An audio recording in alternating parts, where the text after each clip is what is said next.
fungal infection. You talking about my ex-girlfriend? Genghis Khan is just like, why won't anyone talk to me? Guess what doesn't exist anymore? Nazi Germany. Go f yourself. Admin's here. I'm so sorry. I'd like to speak to my lawyer, please. I thought that said poop tea for a minute. This is my favorite. That's what I just made, dude. You're drinking the poop tea, dude? I just made a heavy batch of poop tea before this, man. I could smell it when I went in there. Thick, I was like, Oh, we forgot to count down. That was the most mismatched fucking shit in the world. It's okay. I was like, at your own pace, gentlemen. Let the editor worry about it. Fire at will. This is what happens when you come off of like multiple days of filming and then filming podcasts. It's fine. Everything else. It's fine. It's okay. I was a little cold sitting here, and then my arm touched Nick, and I got radiated by his Iowa heat, dude. Good. It was pretty sick. It's the hatred of communism. Our elbows touched, and I was like, I actually feel warmer now. Good. This Little is life sick. hack: if you're ever freezing to death in a cabin with me, just ask me about Karl Marx. It'll warm up. I get fucking sweaty fast. Enemy teams watching. Just our signature blinds you. Fucking Nick's soapbox heater. It's like, okay, yeah, start talking about it more. There's certain topics you can kind of trigger Nick over history, and he starts charging up like Godzilla. Boom, boom, boom, boom, boom, boom. It's like Tony Stark making a new element. You were fucking harassing yelling and Yeah. like, sir, we're creating new elements. Yeah, I like yelling. Yeah, I like to harass Nick about history topics because I can kind of push his buttons. I'm like, dude, I think Michael Vittman was the best tank ace of World War II. And he gets so mad, dude. I mean, Yes, I do. Michael Vittman, he was a very effective tank panzer commander. Yep, right up until he got fucking killed by a Sherman. Well, right up until he got killed by a Sherman. But I mean, the Sherman wasn't even that good compared to German armor. All right, well, I want a chance to talk for, in this episode. I always need my one chance to talk in an unsubscribe episode. Welcome to the Unsubscribe podcast. I'm joined today by Eli Double Fat, Mr. Administrative Results, the Fat Electrician, and hello, I am Donut Operator. Thank you so much for watching us. Woo! Okay, go. You guys fight. All right, I'm not Hi, gonna talk. everyone. I'm not going to talk anymore. Cody just gets up and walks. My job is done. And he never I mean, was seen personally, again. I think German leadership was probably one of the best of World War II. Of course, they were hampered by Adolf Hitler's Led him all the way to poor fucking decisions. losses twice. All the way there. I don't know. I just personally disagree. Which German leaders? Oh, you Guderian? know, Rommel? Heinz Guderian, the inventor of the Blitzkrieg. Oh, really? Even though it was Percy Hobart, and it was a well-known fact that Heinz Guderian had all of Percy Hobart's notes, and he spent the last fucking 3 decades before World War II developing the Blitzkrieg. That guy? Interesting. Never heard of Percy, but I mean, Heinz Guderian sounds pretty You ever cool. heard of the funnies? You know, all the Sherman tanks that had Yeah. like the flails on the front and like the roads and shit? He invented all that shit. Yeah, I watched your video. Yeah, good. Yeah, okay. Good, okay. You know I just this. personally You're harassing disagree, me. so... That's what I told you. You can push his buttons. It's actually pretty fun. I can't do this. Dude, we need the gang does, and we just send Nick to a communist country, and he has to live there for a month. I'll get murdered immediately. And we get to document the entire. What do you mean? Yeah. Can I get my... It's gonna be Nick fighting like 10 starving people at the same time. Yeah. Do like This like is my Doom. bread now. Yeah, he's gonna be on the doom pile when like all the starving communists are coming up. He's just fighting them. This is my soup line. I'm like Hades from the Hercules Disney movie. Get your slimy souls off me. Stop touching me. Get your slimy souls off me! Oh, that was old fucking James Wood, huh? Yeah. Speaking of that, Who wants to come on the podcast? I've been speaking with him recently. I can't wait. Dude, I'm excited. I'm so for that one. excited. I'm stoked for you guys. You were lining up candy to send him to a seat. Yeah, Ooh, piece of candy. there's gonna be a piece. Yeah, candy's just coming up here. Ooh, piece of candy. Ooh, Dude, piece of candy. this is really fucking good. This is Your poop tea? surprisingly good. Yeah, poop tea slaps. Are we sponsored by them, or are good. you just saying it's good? No, like Why are you saying it's good if we're not being paid by them? we call them poop Because tea. the truth matters. I think when we call them poop tea, please It don't matter. Dude, open it. Just pop it. Just pop it. That's fucking surprisingly good. I didn't try the mango. Oh, that's easy too. Yeah, that's dangerous. Oh, Is yeah, there I could- alcohol in it? Yeah, it's 5%. Caffeine? Maybe. That's you know weird. what that just made me think of? Spiked like iced tubing tea. down the river. Yes. Ooh, that sounds nice right now. And we're not even sponsored by them. Fuck. That's surprising. That is dangerous. Yo, Poop Tea. Until you pay us, we're not saying your name. That's good. Y'all, That'll catch up you to got you good down there. Holy shit. All right. Hey, that's a nice thing. Yo, Poop Tea, if you want to sponsor us. We'll take it. We'll stop calling you Poop Tea. Until then, that's all we're going to call you, but Yeah, you that's all taste you get. really good. We're gonna keep drinking it though. Just bully them into a sponsorship. It'll be great. I'm going to call you Poop until I put my mouth on you. Okay. Science. So, oh my God, yeah, we're joined by our boy today, dude. We have a lot to talk about. First off, you got to do your real set, like first real set. Everyone, we already discussed this one time. We did Tiny Guns 3. We all dressed up in different World War II attires. Nick looked like he just can time I travel. belonged. Dude, you put you in a Civil War outfit. I'd be like, that dude was in the Civil War. He was of the Iowa Regiment. All you guys look so fucking good. The American soldiers sitting there on the stone wall. That was so cool. That was- And it by was the a way, blast. guys, I don't know if this is going to be as high energy as it normally is because we've been filming nonstop for like 48 hours. So what? Cody's hand here now raise it 15 I degrees, was- and that's I what was- his roll yeah, was. I was like tired up to here. Yeah. Tired up to here. Cody looked fucking. Everyone just looked the best, and I told Corridor. So when talking with Jake and everyone writing the roles, you were the one I was like, "Hey, you can give admin lines and trust he's going to do a really good job of carrying himself on camera." And I fucking nailed it. I never worked with you, but I watch your little interactions and how you carry yourself on your own. Yeah. I was like, that dude knows what he's doing on Thanks, camera. man. And I was- Actually, that means a lot, dude. I was like, means my a boy lot. nailed it. And even Jake was like, bro, you nailed that to a T. Because I was like, here, good, okay, go. Fucking go. You're the only one I had no reference to. I was like, I don't know how You don't Nick's have to going to be on bullshit camera. me. You're just like, Zero just idea. make him the angry guy in the background. He's going to be perfect, which is exactly what I strive to be. You just ask Sergeant Major's like, what's a good goddamn morning? You the fucking weatherman? Yeah, You walk exactly. on. How the hell would you know? Unless I'm going to be angry, don't have me act. But how was that? Like your first Dude, that was a blast. That was really fun. Being a part of something like that with a high production crew, like a lot of guys with experience, being filmed by a red camera, that was pretty sick, man. Getting to show up and just not have to worry about making the video, that was so much fun. Like when you make a YouTube video, like when I do my LARP videos, I'm still always like doing some level of planning of some kind, organizing. If there's extras, having them organized. So it's like you're directing, you're producing, you're like writing. I don't really write that much, but getting to show up and just be like, all right, dude, here's your line. Say it. All right, you're good. Like, that was nice. Even doing like shot angles, you have to think about that Yes. going into those Yes. things. And this is the first time you're like, I'm talent. Yeah. In between takes, we're just like legs out, just sitting like soldiers. We're like, sup? I was really getting immersed in my role, dude. Yeah. Nick, how was that for you? That was your first year. I mean, was you've fun. been doing filming for like 2 years. Yeah, it was fun. And then you're just tossed into a corridor digital, which, dude, I grew up since 2010 watching those. Yeah, dudes. that's a huge deal, man.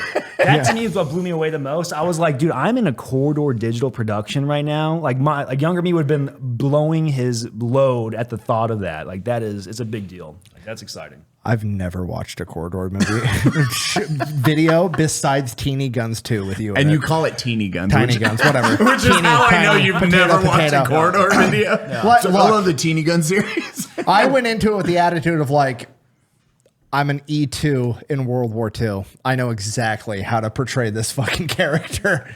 I don't want to be here. Cody, for you, that was was the like perspective. you've done stuff in the past. Yeah, with you. Cody, you've been a Nazi before. No. According to Twitter. Well, at one time when I was a cop, you know. At one time on Reddit for 9 years. No, that was a good fucking time, man. Apologies for almost having a fucking heat stroke out there wearing that heavy German wool uniform. Oh yeah, the German uniforms are way worse than Jesus, the American ones. Lord have mercy. But no, that was a good time, man. I've acted before, and having Sam's guidance out there was really fucking cool, man. And especially you helped pump me up. That was good, man. Yeah. It's all about body language on camera. It's weird, like the idea of doing this, and it's completely different forms of content. When you have to, hey, you have to, I have to carry myself this way because the camera's angled like this. Those little nuances, never think about until you start directing, acting. Because I was supposed to be a strong German commander who's killing the American, and you're like, no, just roll your shoulders back. Yeah, a little get bit, stand that up straight. Prussian posture. Get that chest out. Yeah. Get that chest out. Pop that chest, bro. And then just fucking Nazi Cody came out. Yeah, like a dude. champ. Yeah, I've never done that before. No, that was such a good fucking time, man. I wish we could. It's wild how many people we got out there too, man. That is, dude. You see all the comments, right? Like, as this is going to be a couple weeks in, but everyone's posting their pictures on IG. Everyone's stoked right now. As they should be.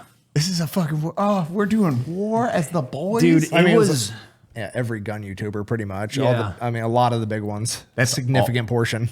I think there's. Yeah. At least in like our group of friends, it was everybody. That's a monster. What were you gonna say? I was gonna say there were certain moments, like if we had actual sized M1s or actual sized rifles, there was moments where I was like, dude, it could be like a reenactment. Like it was very immersive, I will say. Like the uniforms we all had on looked pretty dialed in. Like everyone had the right movement, everyone had the right vibe to them. Because like you'll watch certain like pieces, like short films or war movies, and like, you can just kind of tell which guys don't know how to like hold guns or move, or how to like move tactically. And then even moving tactically in the correct period style, I feel like we captured that. Like we weren't trying to be like high-speed operators or like the modern like vets of the global war on terror. Stack up on the door. Yeah, it was like when you watch like, you know, old even war footage, like how they're like moving, they're like very casual because they've been like doing this for days on end. They're just like very used to the combat.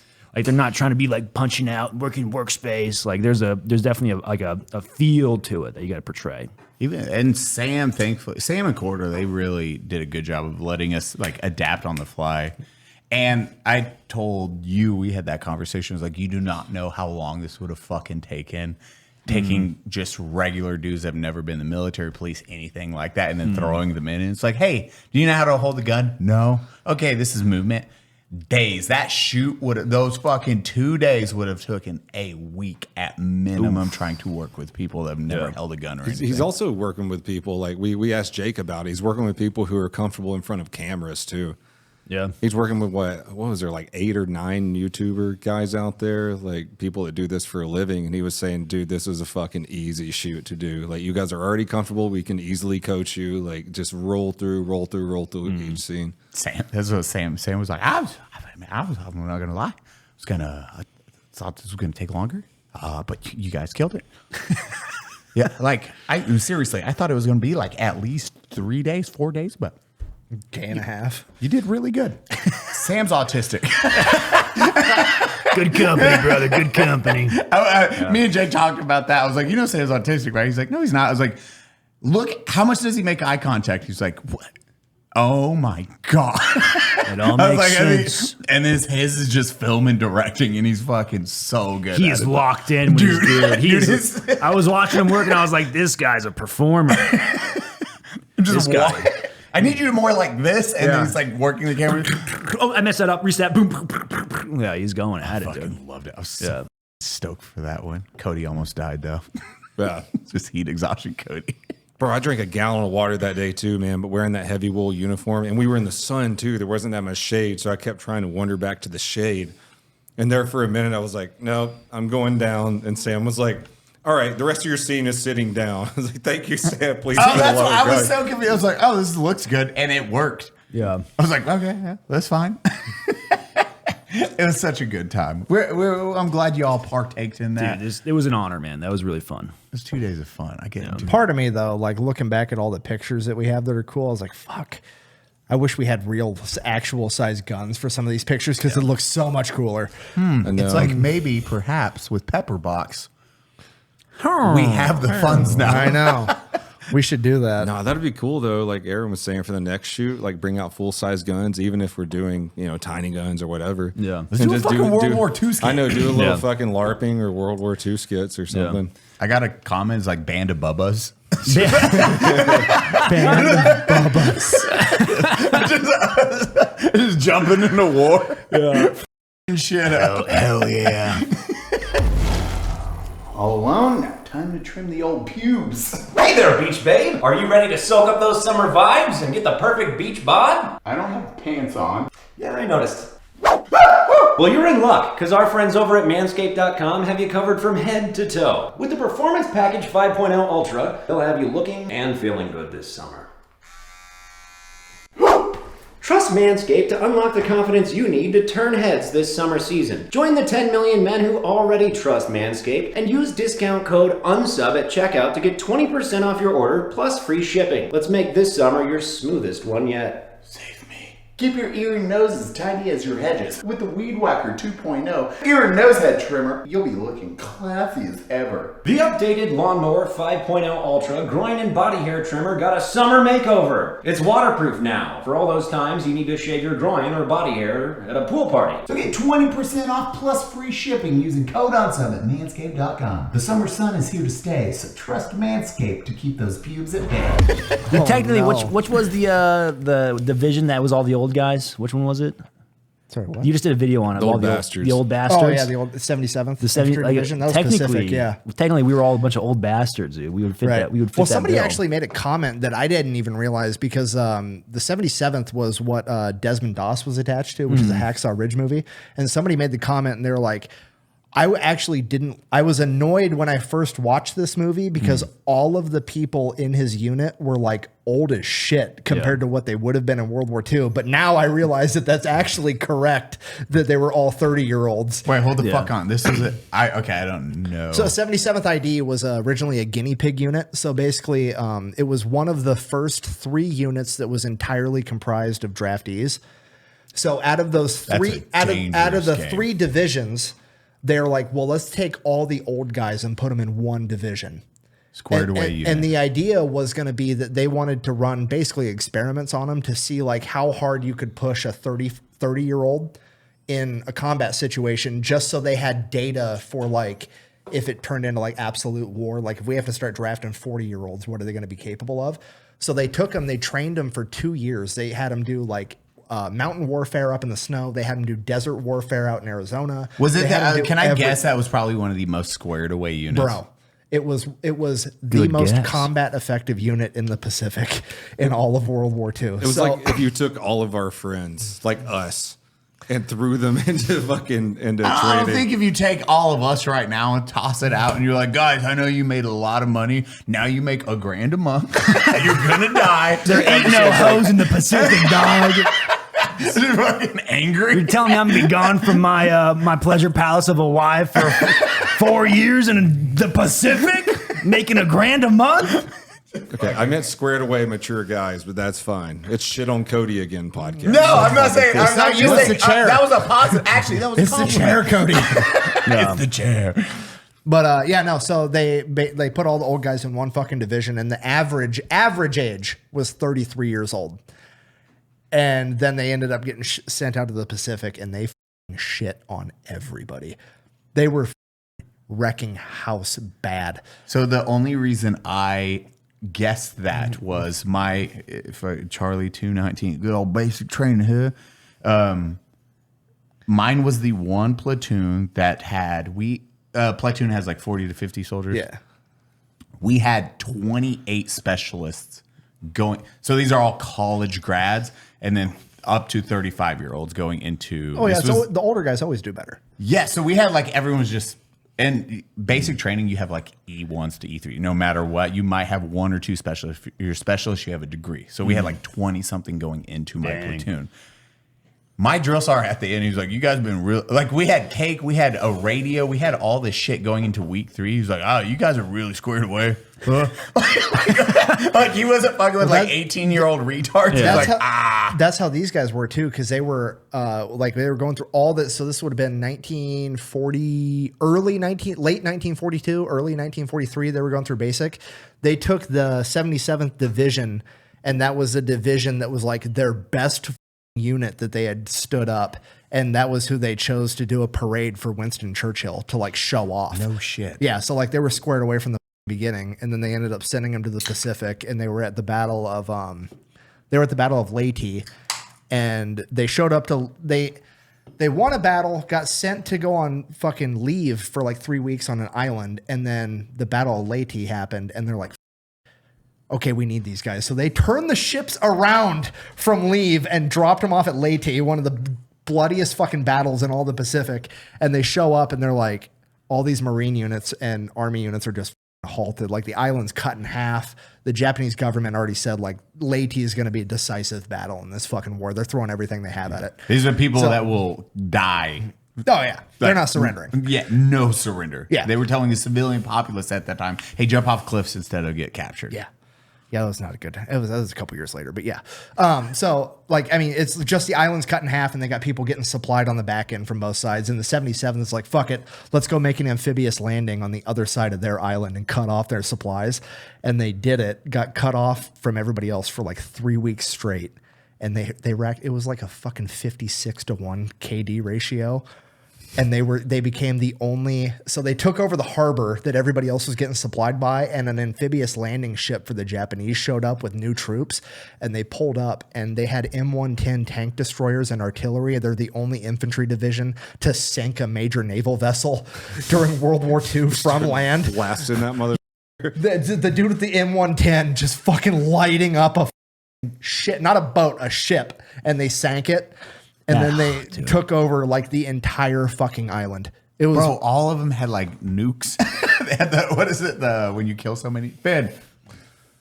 You're talking about the tactical. Call of Duty. Tactical move. Call of Duty when you get a kill streak. They had kill streaks. Massive kill streaks. Yeah, massive kill streaks. It's like you imagine us in that situation. There's a bunch of 18-year-olds running around like popping off their guns and stuff, and we're like, no, pull that fucking artillery over here and shoot at that ship. It's got big bullets in it. Shoot at that ship right there. I've played a number of Battlefield games, right? Playing in a tank, you shoot down a plane, and you are on cloud nine. It feels so good. I cannot imagine the high of taking down a actual ship with a tank destroyer. Dude, that guy must have been just like, the gunner must have been freaking stoked out of his mind. Dude, that team. Oh, dude, everyone was like, bro. He's just walking around, taking his helmet off. Dude, they have like they have a Japanese ship on their tank for kills. I explained this in the video, but like I know that you'll get this right away. So like when their first battle, they showed up. Fuck, I forget what battle it was. It was a battle where like the army units were not performing very well because they were mostly draftees, and the Marine Corps was in charge of the theater. And they showed up, and the Marine Corps guys were like, "Fuck, it's a bunch of old dudes. I'm just gonna like piecemeal them out as reinforcements to everybody else." And the Marine Corps general was so disappointed with, I think it was like the 73rd Infantry or whoever was already there. Yeah. He relieved their general of command and put another dude in charge, which is fucking wild for a Marine Corps general to relieve an Army general of command because he's disappointed in their performance. And then the 77th shows up, and all of his Marine Corps units are like, bro, these guys can throw down. So he's like, I'm going to send the whole division up to make an amphibious landing. And they made this amphibious landing.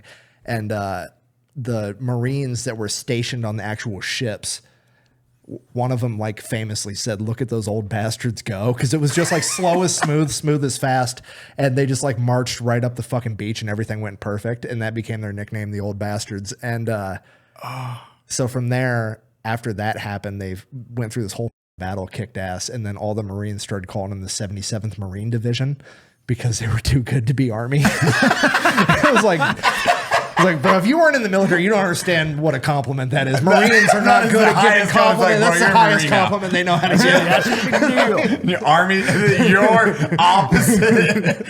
Fucking goddamn, dude. And they had to scale the mountainside, right? Yeah, they were the ones that. So there was one unit that had just gotten eaten up at the escarpment, Hacksaw Ridge. They got fucking just demolished, like 2/3 casualties, and then they sent in. They had the 77th waiting in reserve, so that would have been the battle of. Fuck, not Saipan. Damn it, I forget the island. It was like the bloodiest battle, and they basically had the 77th waiting in reserve to figure out like where the problem area was because they were the problem solvers. And then once a whole division got ate up at Hacksaw Ridge, they sent in the 77th, and they're the ones that got it done. And that's where Desmond Doss had his whole movie and everything. Which also, shout out to that dude. That's fucking, I don't know how, if a private came up and was like, I don't want a gun, I just want to save humans. I'm like, you sure, dog? Like, yes. All right, let's see how it plays out. Exactly. I'm like, blah. Fine, I'll take his M1. Thanks, dog. Crazy thing about him is if you actually read like all the shit from the dudes that were there, it's way crazier than that movie. It's dude, and a lot of the times it's what they have to do with Medal of Honor stories is they have to downplay, Tone it down, yeah. Yeah, they have to tone it down. And Hollywood's done this even with Audie Murphy. They're like, no one's gonna believe this shit. You stormed what? As like, Audie Murphy is playing himself in a movie, they're like, no, tone it down. I know you were there and this is about you, but no, that didn't happen. and that's he's not shitting. That's what happens. It's like no one's gonna believe this, sir. That's me. Yeah. Trust me, not viable. Audie Murphy charging like one of his Medal of Honors is like 4 machine gun nests. No, so that was when his best friend got killed. He got pissed off and fucking took out 4 machine gun nests by himself. His Medal of Honor. This is like assaulting machine gun nests by yourself. I'm assuming those were MG42s. Yeah. Well, so what it Or was the 34s at they the had they faked surrendering and then shot his like best friend that he'd been through all the training and shit with and killed him, and he lost his shit and took out a lot of dudes. He And killed how then- many? Like he killed. I don't know, but okay, so you know the movie Fury? The final battle scene is so the movie Fury, Brad Pitt's character is based off of Lafayette Poole, the best tanker. But the final battle scene is based off of Audie Murphy. Because Audie Murphy, it wasn't a Sherman tank, it was an M110 tank destroyer, but he had all of his guys go wait in the wood line while he fucking fought an entire SS battalion by himself on a flaming M110 tank destroyer, and that's when he earned the Medal of Honor.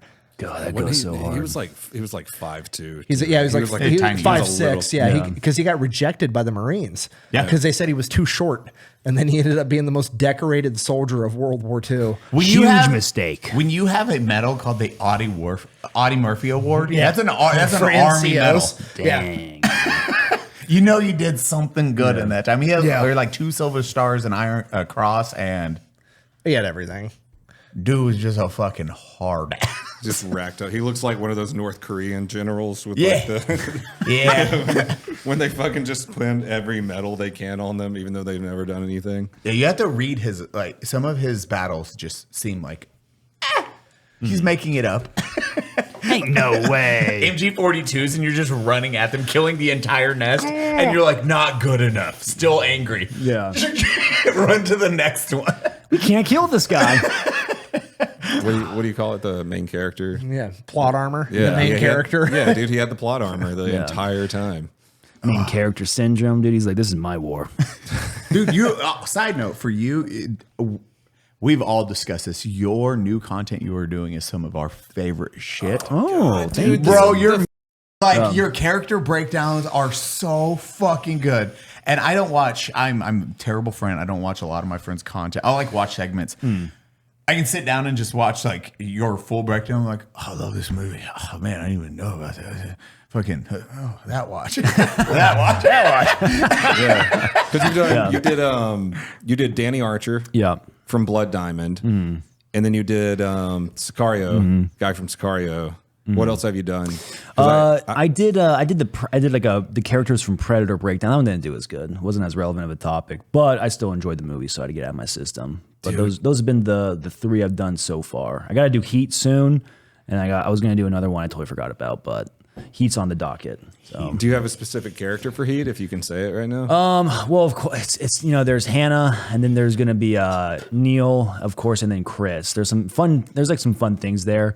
We'll really see if it's like. So I kind of try and run the gambit with the characters because I feel like with certain things, like the historical breakdown, I feel like for Heat will be kind of like maybe not as in depth as say like Blood Diamond could be.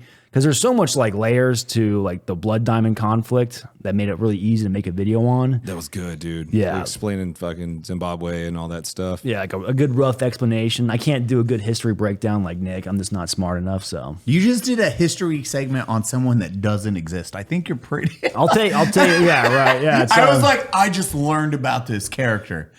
He's not real. he's not real. That's the real life factors that made a fictional character, right? So. Dude, it's Does the fucking audience know cool. about our watches?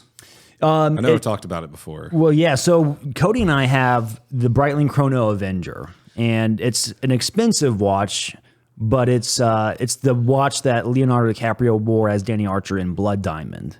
So that's the big significance of it. Us being massive nerds for the movie, we dropped the Skrilla on it, and now we have the watch. Gorgeous watch. Yeah, I'm not a big watch guy, and I always wanted this watch. Like Rolexes don't like interest me. I'm like, hey, cool. If you got one, good for you. If you got other cool watches, I don't care. I just wanted this one, so I dropped the dough on it when I hit 500,000 subs, and I was like, this is a treat for myself. So, and I plan to pass it on to my kids. Yeah, hell yeah, dude. Yeah, I'm gonna give it to John one day. Yeah. Why do dudes And your like locket. that? And my Yeah. why do so you know he's working in Africa, like there's obviously not a lot of money there. Why would a guy like that carry a several $1,000 watch? Definitely bartering, Yeah. for sure. I can see that. Get out of a tough situation. Yeah. Yeah. If he has to deal with Commander Zero. Oh, Commander Zero. You are the man, huh? You are the man. got the man. Yeah. Where's Commander Zero? I was thinking about that situation. I'm like, man, it would be. You don't know who will kill you. Crazy concept out there for anyone that's never been to a third world country. Life is not as important. Yeah. Like people will kill you for a phone with no question asked. And I think Blood Diamond did a good job, especially with the children soldiers. Yeah. Like children soldiers, are the most terrifying thing in my opinion. I was like, these kids have no moral compass. Yeah. And they just snap just because. It's such a lose-lose on all fronts. Yeah, you're taking away the innocence of children, and then if you have to fight kids, imagine having to live the rest of your life knowing you smoked a bunch of kids that were trying to kill you because they were in a terrible circumstance themselves. Like that, And didn't know it. and had no idea. Didn't even know it. and lied to yeah. a lot of the time because what's the Lied African to war and movie? given drugs. Yeah. What's the African war movie where it follows the child soldier? Oh, fuck. The one on Netflix? Yeah, the like It's soul-crushing like one. something beast. Son of Beast. Son of the beast, belly of the beast, something like that. It's You guys watch that horrible, one? though. I haven't seen that one, but I know Dude, what that you're is talking if you want a brutal war movie, that one because it think- follows a Is that the one child where it soldier. like shows the Bam Bam and everything, where they make the fucking 7-year-old kids snort gunpowder and cocaine? and kill Jesus adults and then Christ. go and it's like this makes you invincible. So then the kids are like, horrible. oh, I'm not gonna die if I go in this gun battle and go fight people. It shows everything. It is a hard ass movie to watch. A hard watch, but really good. It won a lot of awards. Well, there's What is it? Yeah, There it that. yeah. There's that one scene that kind of shows the Beast of duality of Nation. man in Blood Diamond, where the bridge, where Danny Archer is saying, "Ram through them, just ram through them" when they're driving the car. Yeah. And the one guy that's riding with him is like, "No, I just need to talk to him," and they end up shooting that Yeah. guy. The child soldiers end up shooting him.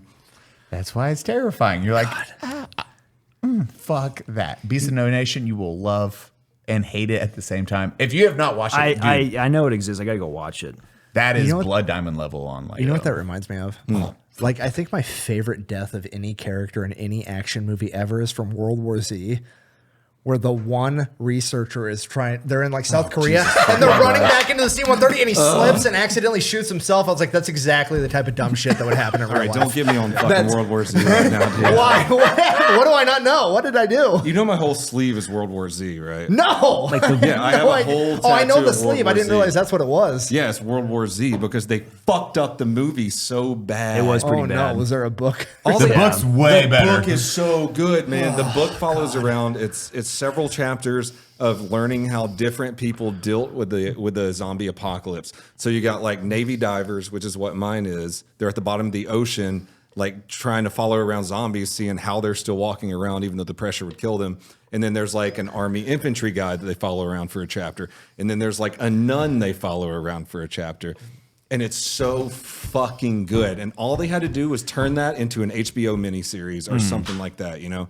Like each episode was following around a certain character during the zombie apocalypse. And it just fucked that movie. That's all I'm saying. Okay, all right. It could have been so I agree. much better. That one death in the C-130 still I know, good. You have to I know. He admit that.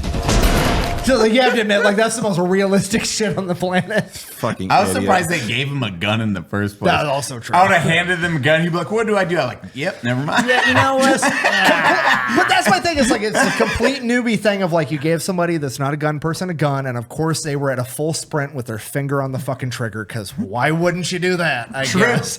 You know what I mean? Like, All right. Also, the fucking World War Z. Oh, I got Cody's Tism going. Let's do No, this. World War Z. Go off. They had fucking running zombies in that movie. Yeah. Because what they did is they went to Max Brooks, who was Mel Brooks' son, who wrote the book. Yep.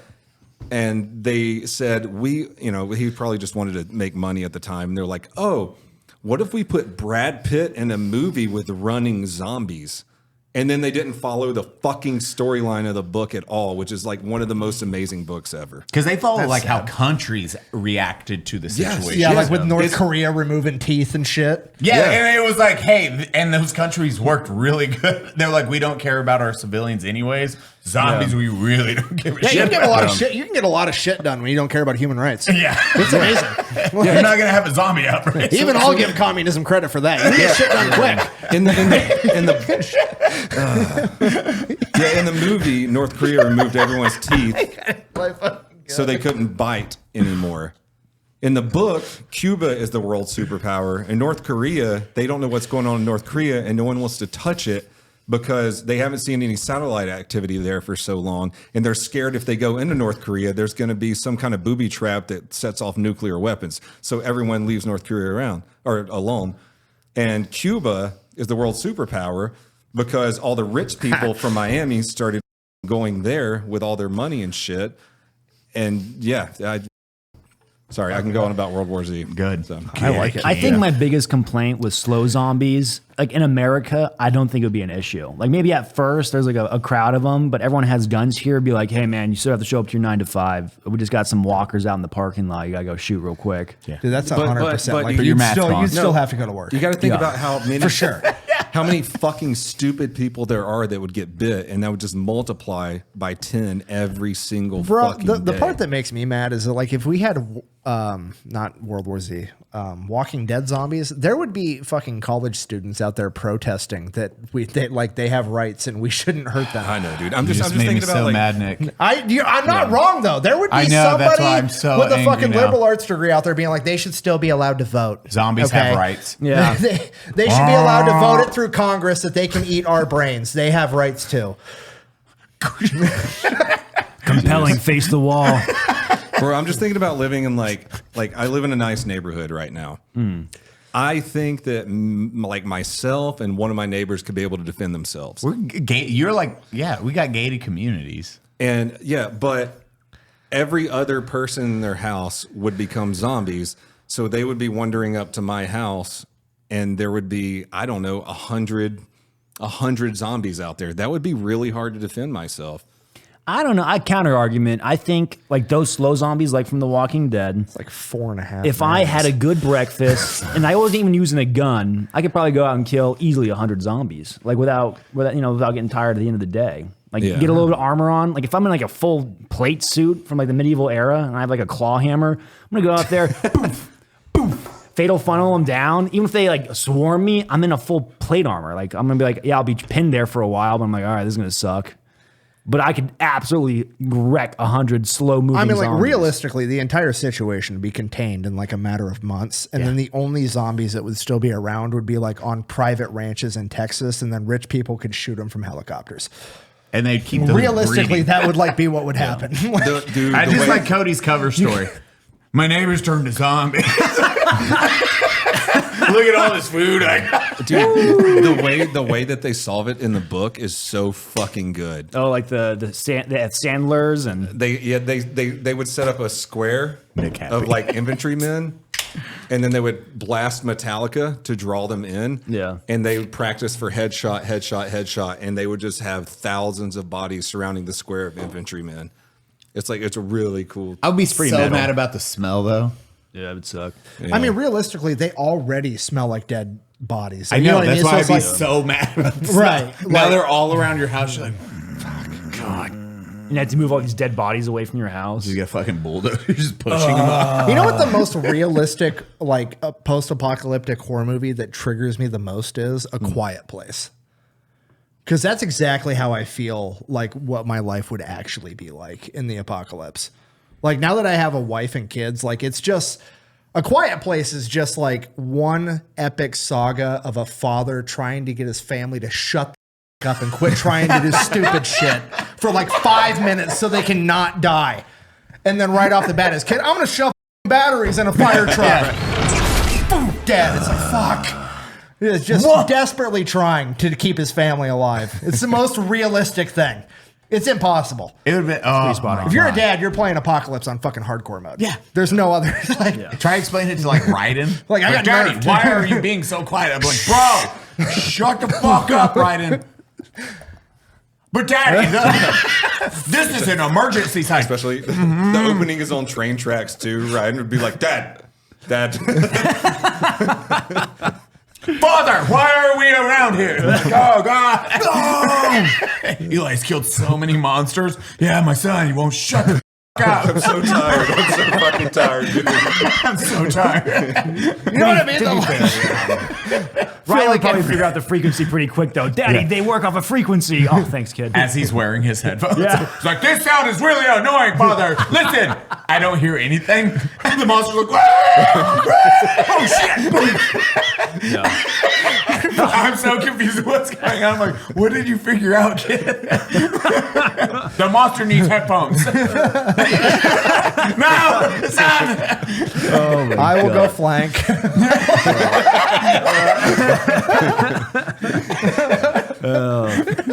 Fuck. Suppressing fire. All right, draw him out, kid. Dude, running zombies would suck dick, though, because that was the first time watching. 28 days later? That disease would really fucking That would suck. suck. Yeah. Those that thankfully die in like 30 days where they starve to death. But that disease, you could see why it spread so fast. Yeah. Dropping blood, instant, like, fuck. Oh, what's his name? What was that actor? You mean when the drop of blood fell into his eye? From a crow or Yeah. something?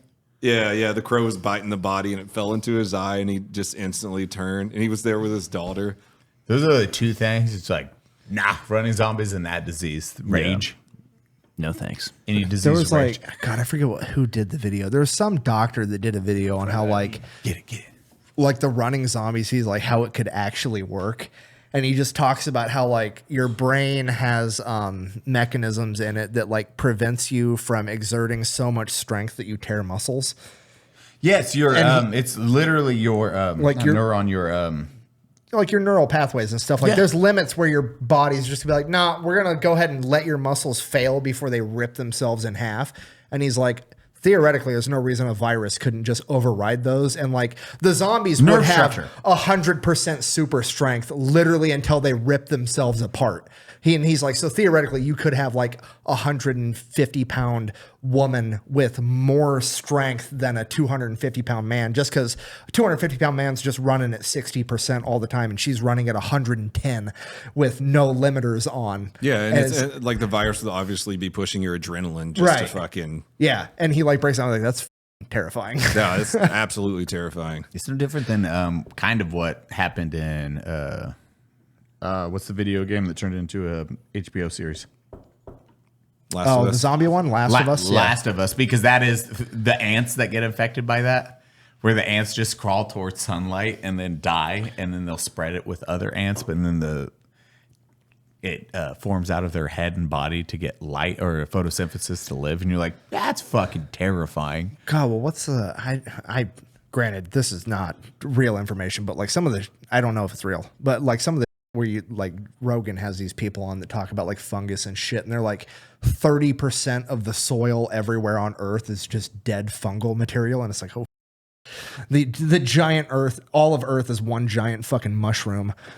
That's And what it's that just was, wrapped everywhere, and that's why it makes The Last of Us so fucking scary, because that was a fungal. and how they Whatever. started The Last of Us. That intro was like the hardest hitting intro. Maybe it was like that 70s or 80s talk show. And then that doctor's talking about all the things that fungus could do or fungal infections. And you're like, oh, yeah, that's where I'm scared. You have something controlling you with no. Have you seen the Fungal infection. Talking about my ex-girlfriend? How Japan optimized their subways? They're like Japan they were like trying to figure out how to optimize their subways or whatever. So they made like a fucking petri dish with fungus on it, and they had different drops of nutrients on all the locations. They made the petri dish a copy of the city that they were trying to figure out, and the nutrient drops that they put were the main pickups of where they needed to pick people up for the subway station, and then they put the fungus in, and the fungus just kind of branched out everywhere at random, figured out where the nutrients were, and then optimized its entire structure. And then Japan built their subway system based off of what fungus did to figure out the most efficient way to do it. Because fungus just figured out the most efficient way possible. That is terrifying. It's horrifying, isn't it? What the fuck? I'm like, oh, this isn't good. I'm scared of fungi. Are you ready? Babe, let's bring out Big Daddy. Love that idea. Who wants better sex? What'd you do with my wife? Don't worry about that. She's fine. The best way to get started is by going to adamandeve.com. Adam and Eve is offering 50% off just about every item. And that includes free shipping, plus rush processing.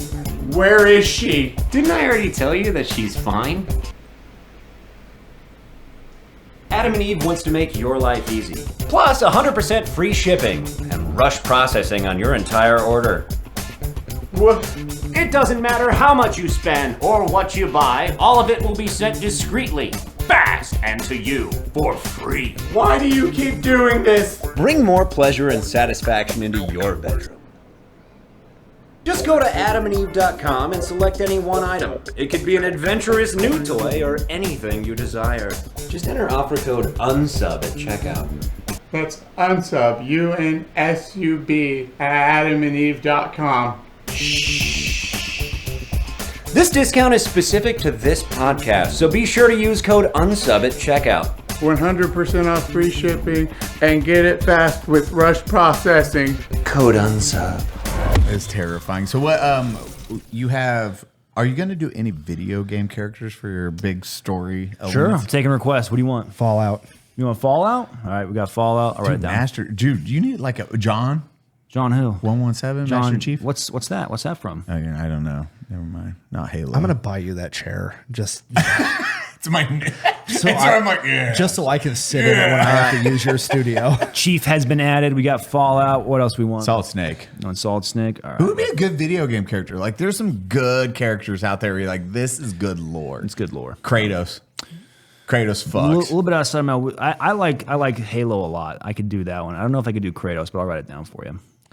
Kratos. If you need somebody to be Fat Thor, I got you. Perfect. Fat Thor.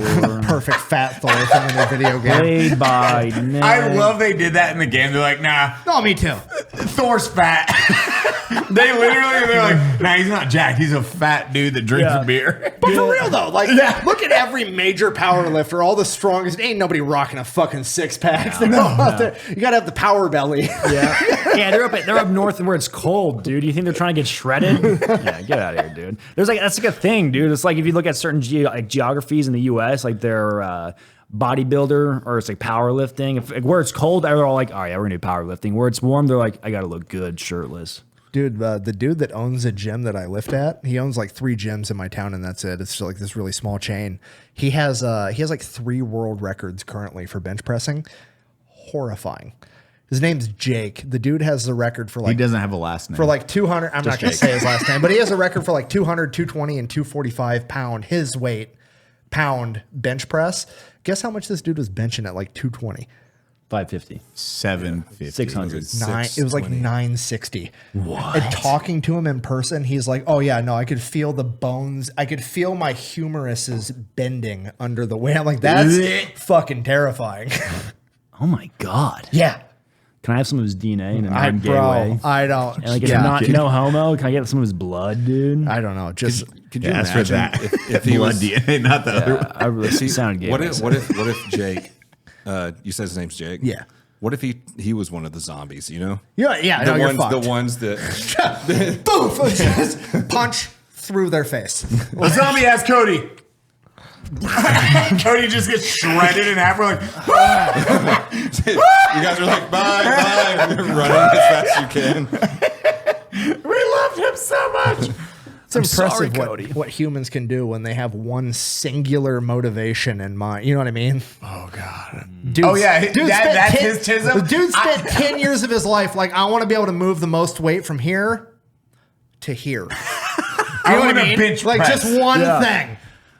It's crazy. I want to bench press. There's only one thing I want in this life. To be able to push a small fucking car off me. Bro just hates gravity, dude. He just hates gravity. He's a gravity racist, Yeah, dude. he's like, gravity.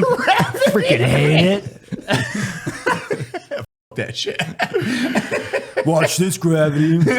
I do weird flex. Okay. What's another Cody? What character would you like as a video game? Oh man, video game character. I don't know, dude. You guys got me on like zombie mindset. That'd be cool if Aaron did something following the main character of World War Z. I'll probably quit doing all that stuff though, and just lean into longbow content anyway. So I was actually gonna bring up longbow, Bro. Some of that shit blows my mind, actually. with longbow stuff. Oh yeah. Okay, this is the perfect New transition. longbow I had to bring content's up awesome. because I was like, dude, last time that was my favorite segment. Was everyone in the comments was like, he can talk more about longbows. We don't care. This is autistic communities just in heaven. Like, Oh, bro, movies do the archers dirty. Oh my god, dude! I'm happy you brought that up. So, They do it so dirty.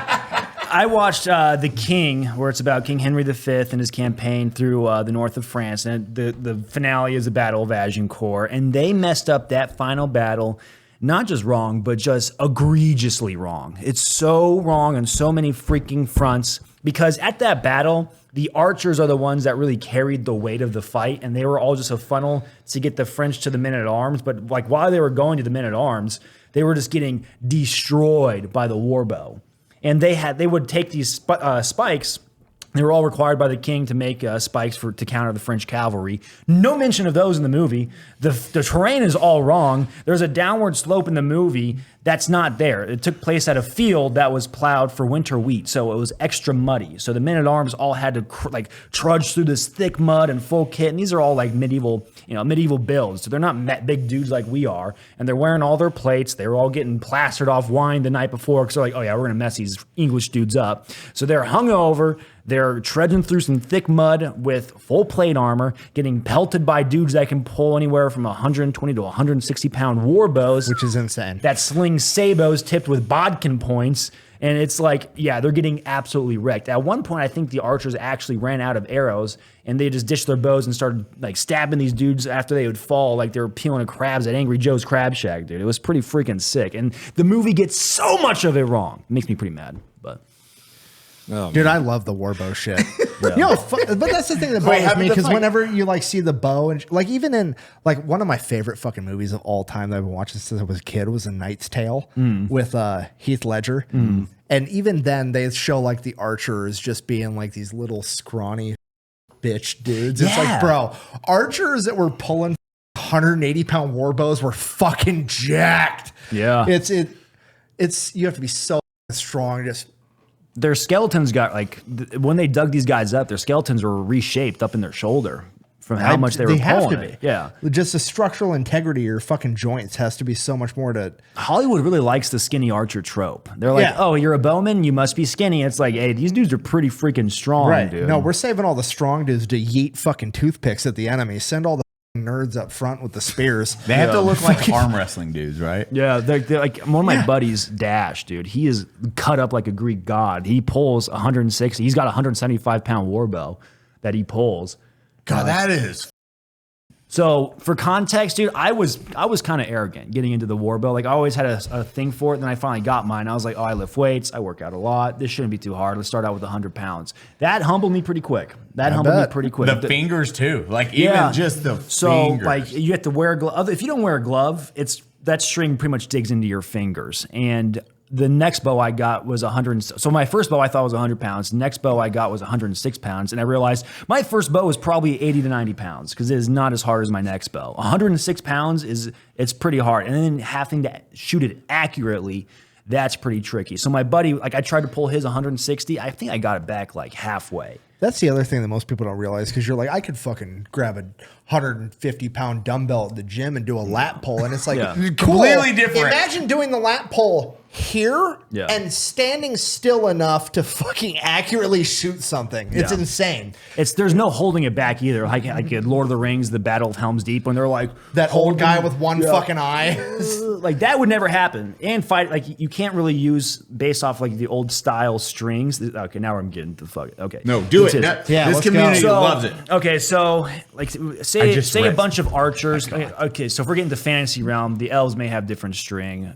Okay, sue me. Different bread. If we look at the Battle of Cressy, I think they get rained for a bit, so all the archers would unstring their bow real quick and hide their string like underneath their cap, so the string doesn't get wet. Because if the strings get wet, those hemp strings they wouldn't work as well, so they would keep them dry. So like fighting with bows in the rain, it's just like a no-go. You have to keep those things nice and dry.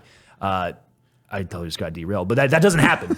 Like it does not work like that. You can't just pull your bow back and hold it like, ooh, like you're like with those They're war not bows. compound bows. It's a wind up too. Like you're like, Yeah, there's no let off. yeah.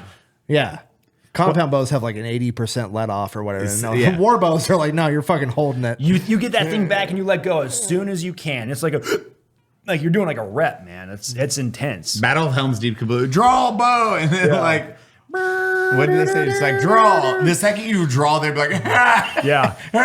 It's not like they're doing it like line formation from the Revolutionary era. Like make ready. It's like there's none of that, dude. It's like all right, you pull back and it's like you just start shooting. So That's why I get annoyed when all the people that have never shot a gun or hunted an animal in their lives are like, I think you should only be able to hunt with a bow. Whatever, because I think it's fair because I'm retarded. You know what I mean, though? Where they're like, that's the way a man does it. It's like, no, that's stupid. Okay, is the bear going to pretend that it's not 4 times my weight and 10 times stronger? No, fuck that bear. I got a shotgun. Let's run it. yeah, that's not happening, Chief. I just looked up. The Mongols had 166-pound draw bows. Yeah. And they'd ride horseback with that shit. Yeah. And that's what they were known for, is shooting off the back of a Yeah, that's how they fucked up everyone. One does not simply go into the step. You just don't do it. If they have horse archers, all right. The only thing you can really do against horse archers is more horse archers. Like, And the step people, that's how they fucked over like everyone at that time frame. Like, yeah, we can do this and movement. Also, Genghis Khan was big on gunpowder and learning and just adapting religion. He's like, whatever, I'll take all the religion. Let me learn. When they started siege building, when they went to China the first time, they're like, what the fuck are these buildings? Yeah. That people didn't have buildings. So they're like, huh. They paid the people of China, the generals that would defect, be like, hey, how do we fuck this building up? They're like, well, we do troop trebuchets.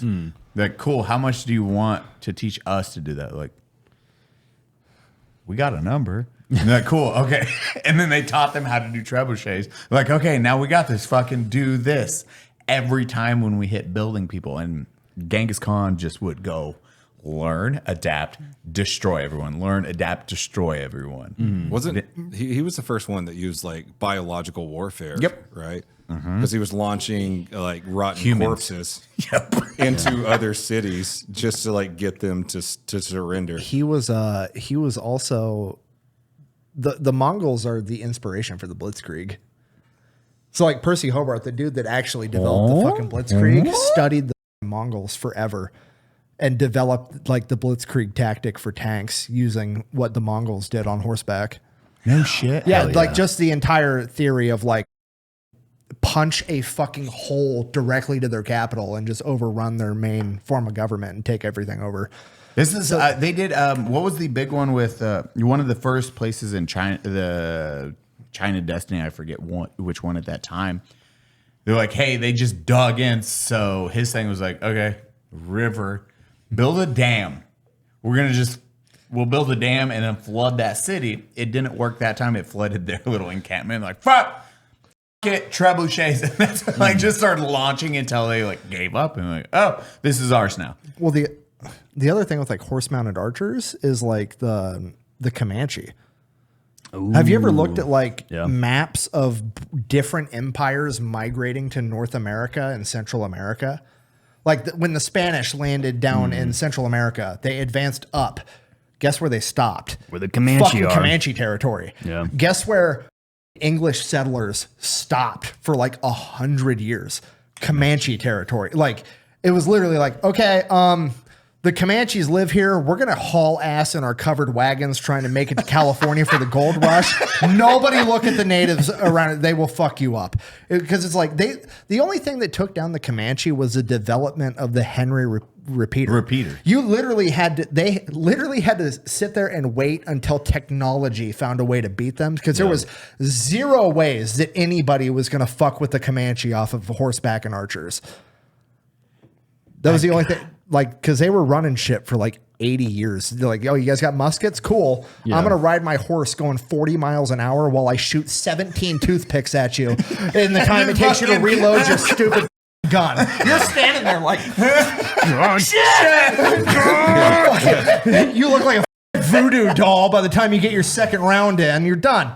Yeah, I think like they'd wait for the settlers to fire their first 2 shots, and then they'd just bum rush on in, and it's game over. Yeah, I think there was the invention of like the 5-shot. I think it was a Walker pattern Colt. I want to say, the pistol. So those guys would have them, and then just like, all right, like I think the first encounter they had, they fired like 2 shots. Comanche all coming in, they're like, boof, boof, boof, keep shooting. They're like, oh, what the fuck? Well, how do they have more ammo? Because there's like a famous story of like a couple of not miners, what the fuck's the word? Prospectors that like went and finally like went into like Comanche territory looking for gold, and they actually had the new Henry repeaters and ended up taking out like 20 Native American Comanche guys that were coming to kill them, and they were like completely like, what the fuck is happening? How are these guys shooting so fast? Like they had no idea. That'd be terrifying. The Comanche were pretty brutal, very brutal people. I think, don't quote me on this, but I think the Dothraki and Game of Thrones are based off the Comanche. I could see that. Makes sense. I'm almost positive. I thought they did something where they would like sever all your limbs and then put you on a fire so they could watch you wiggle around like a worm. Ugh. Yeah, they would hang you upside down over like a slow fire and just let it slowly just fucking, get in your brain and Dude, some of the ways that older older ways they figured out how to kill people was like, one of them was there was one they used to do to like France and like the European, like with kings, and where somebody would like try to have a rebellion and they'd just get a red hot fucking crown and put it on your head while you were alive and just watch it cook your brain to mock you because you thought you had what it took to wear the crown, and now the crown's going to kill you, just for like the irony of it as it cooks your brain inside your skull. Back in the day, they had it. Genghis Khan, he was the first one in the steppe people. It was like, okay, you know what I'm going to do now? I'm going to just murder everyone of the steppe people if you're in these specific tribes. Then the other tribes were like, what happens if we join your side? Like, well, you don't die. I join your team. All right. And then Genghis Khan was like, okay, this fucking works. Because I didn't realize this till like last month. Genghis Khan had, before his infamy, he had like one battle he lost. Gone from history for 9 years. This is like all historians is like, homeboy lost. Back to the drawing board. Yeah, literally lost a battle, and they're like, horrifying. There's nothing about him for 9 years. He disappeared from history for 9 years and came back and was like, I'm fucking conquering this entire hemisphere. Which, to be fair, for that period of time to only disappear for 9 years is wild, because most people never got any mentions, let alone like, then he disappeared for 9 years and then he was back. 9 years is nothing. Yeah. That period of history, you're covering like hundreds of years at a time. Yeah. And then homeboy came up and he's like, I'm going to conquer this. I'm going to start unroll. And then he's like, hey, whatever God you want, it's yours. Whatever, like anything he was very down for. He's like, I just want you're under me. I don't care past that. That's when he came over to Middle East. I forget the main place at that time. And then sent emissaries. They came in. They were like, oh no, fucking steal their, kill them. He's like, oh, you don't like in the ancient world, you don't touch the emissaries. So no. Well, he was like, maybe they don't know who I am. Okay, because they didn't. They had no idea at this time who Genghis Khan was. So he's like, okay, my bad. Send another emissary and be like, hey, we just want to trade. You just have to go under me. You don't have to worship me or anything. Oh no, he didn't even want them to submit. That was the thing. He wanted to develop a relationship with this country, a Middle East country, and this at the time was the like science, everything they controlled. Was it Baghdad? Yes, Probably. fuck, like all the science, everything at that time. They were the hub of science. They were the hub. Genghis Khan is actually why the Middle East actually went back in time after this. Yeah, because I think after he sacked Baghdad, like the age of Islamic, the golden age of Islam, Yes. got Yes. like eradicated. So that was it. So he sent the second emissary in during Baghdad, the golden age of Islam, and then they beheaded those guys. So Genghis Khan was he left fucking Shanghai. He was fighting China. He left China and was like, no, f- these people. It was a like 8-month journey or a couple year. All his troops went, surrounded it. And he's like, okay, here's how this one works. Everyone fucking dies. Don't care. Salt the earth. We are burning this entire segment of Baghdad to the ground. No history will survive after this. And that's what, like, burn it to the fucking ground. No one was allowed to survive. Bro, that's if you guys watch Dune, that's Dune 2. The other houses won't accept Paul Atreides' ascendment, like into being the emperor, and he's like, show them paradise. And so that's what leads the jihad in that, where he goes out and just destroys the entire universe. It's kind of the same thing. Hell yeah. Yeah, the thing about like the crazy part about all this shit is like. Oh, I'm Go sorry. ahead. I'm sorry No, to go interrupt ahead. you. Yeah, Well, you were absolutely. asking me about a character earlier, Paul Atreides. You want Paul Atreides? All right. That's a pretty decent. That's I'll a, suck that's you a off good right one. now. That might be relevant too. I don't know why. God, can I be in an I'm admin sorry, Nick, video? what you're saying. I would love to have you in an admin video. Yeah, I'll fly to Arizona. You're all supposed to be in admin videos. Dude, do imagine whatever you just want. going like Genghis Khan just went in. The emissary too. It was an emissary and the king that were like fuck, because the emissary was the one who was like behead him. The thing And he hunted those two specifically. So you know the scene where it's pouring down molten gold down someone's throat. That is what that came from.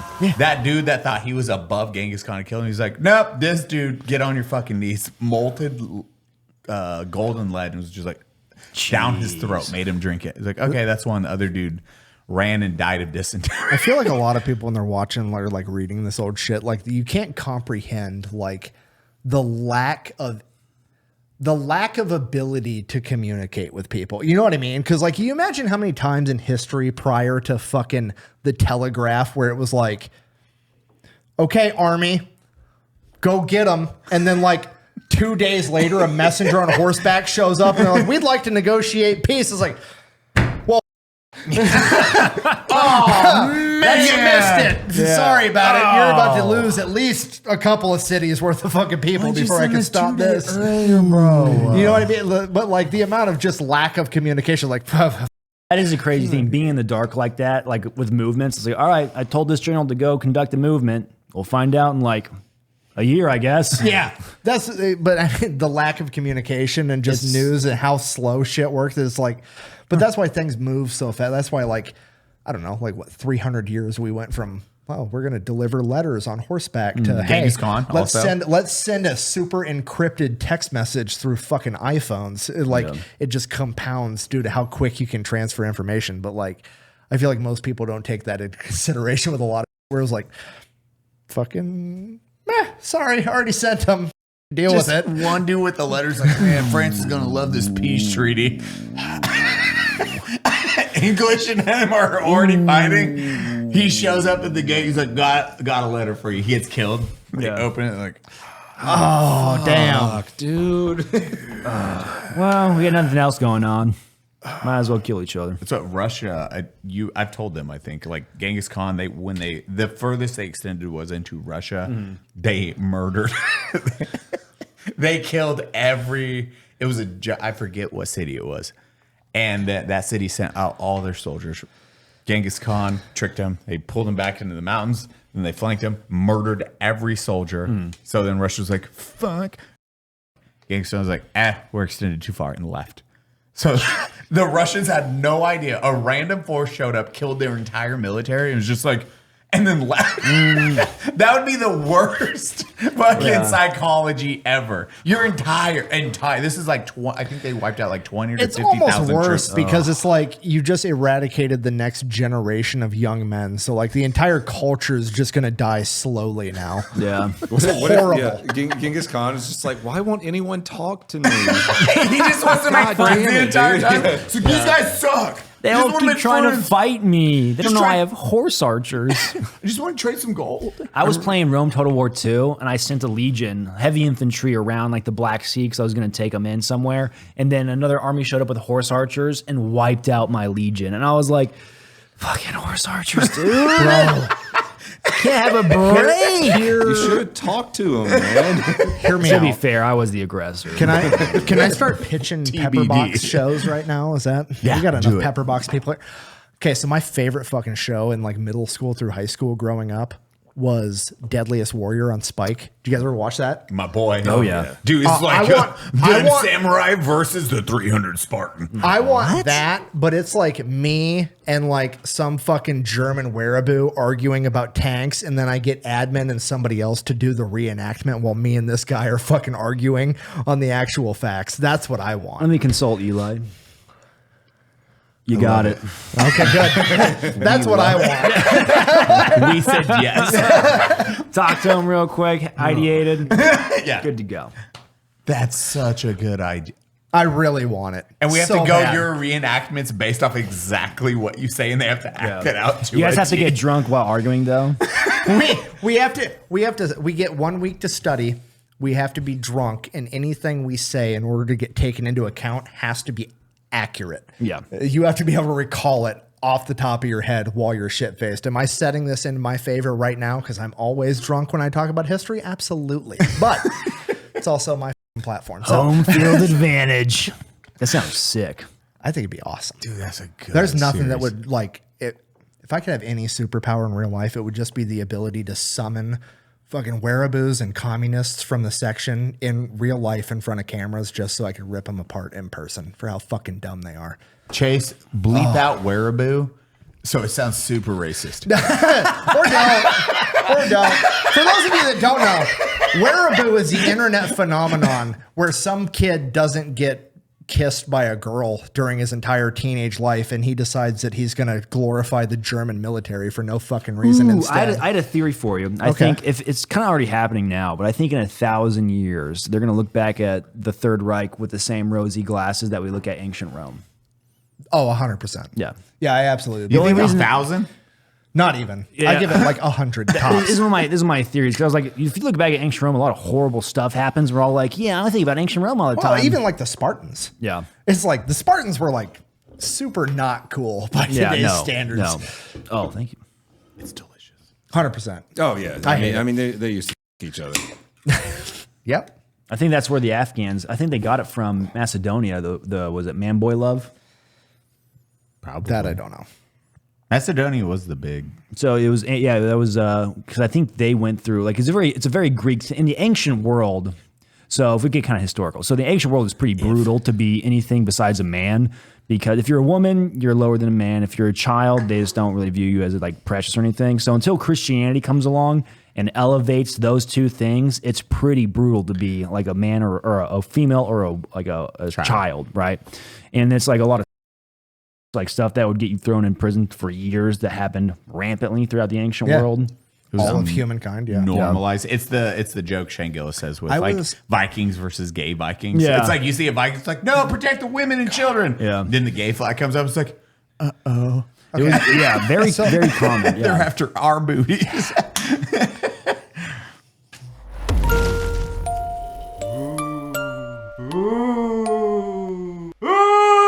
Eli! I'm a ghost. What are you doing? I'm here to tell you about GHOSTBED. Is this an ad? It might be an ad. Why are you in my bedroom? I don't know, scoot over, let's talk about it. Every Ghost mattress has a 20-year warranty. Some even have a 25-year warranty. And you can try them out for 101 nights, worry-free. If you don't like it, just send it back. I don't like this. No hard feelings. One of our favorite things about GHOSTBED is that it has cooling technology. So if you get hot at night, like we do down here in Texas, It's a lifesaver. I'm uncomfortable. But you're not hot, are you? I'm uncomfortable. But you're not hot, are you?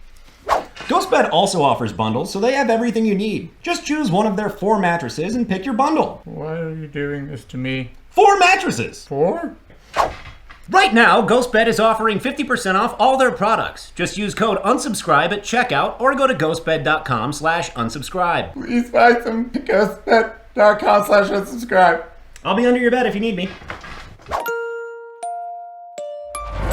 So I have this like thing where I just love arguing to argue, and I'll pick a shitty point that I don't even necessarily believe, just to argue with college kids, just because it's fun to me. And I was arguing in this philosophy class of like, basically like relativism on moral relativism of like morals don't actually exist. Like right and wrong is completely fucking speculative. That is human conditioning. Yeah. Period. And I don't necessarily believe that entirely, but like I was just arguing the point just to like try to get these college kids to fucking think. And the teacher was against me on this, and they're like, well, I can prove you wrong. And I'm like, by all means, please. Because I want to be wrong on that. Like, I'm not arguing because I want to be right on this one. I'm arguing because I really hope I'm fucking wrong. Like, I would super appreciate some like definite answer of like, this is wrong, this is right. That's the realm that I want to live in. And the teacher is like, well, imagine, for example, that there was a society where of children in a fashion was appropriate. And I go, okay, I imagine it. Now what? And he's like, well, would that be wrong? I go, by my standards, absolutely, that's wrong. But if they say it's not wrong and they kill everybody that disagrees, fucking is what it is at that point. And he goes, but a culture like that doesn't exist. And I'm like, well, that's not true. Oh, they've existed all throughout antiquity. I go, not only is that not true historically, that's not true right now. Yeah. And he's like, explain. And I go, have you ever heard of a chai boy? And he's like, no. I go, dude, there's a story of an E6 in the Army from 2008 that was kicked out of the U.S. military because he was stationed in a particular country, and the local forces that were his allies had chai boys that they would abuse in that fashion. And he stood up because that was against his moral code, and he beat the holy fuck out of one of his allies because he didn't want that child to get abused in that fashion. And he got kicked out of the Army for that. Because it's not following their culture. Yeah, we were not allowed their to, cultural norm. We couldn't, dude, like even briefs going into Iraq is like, hey, if there is a stoning, like if someone cheated and they chuck rocks at the something wife. that like to an American is like, we don't fucking do that. Yeah, you're throwing rocks at a woman until they die. I was like, and they're like, you can't interact. That's just them. You got to stand there and watch. Yeah, it's like, and that is part of it. how You're the just like, fuck do you okay. do that? Like, I can't imagine being put in that situation. But what if we shot them all? That would be fucking love one you. of the better solutions. Yeah. Oh, are you We'll hurting? be right back after these messages. Anyway, so Adam and Eve. I mean, it's all about people getting eventually, right? Yeah. I fucking love kids. Anyways, college professors hate me. Give me the locket, Cody. It's wearing off. God, there's I'm really, so like, I'm actually really happy with By Lord of the Rings. and my axe. The eye of Hitler's Hitler's eye. The locket is affecting me so much. He puts it on, he doesn't turn invisible. He Cast grows it a into the mustache. fire.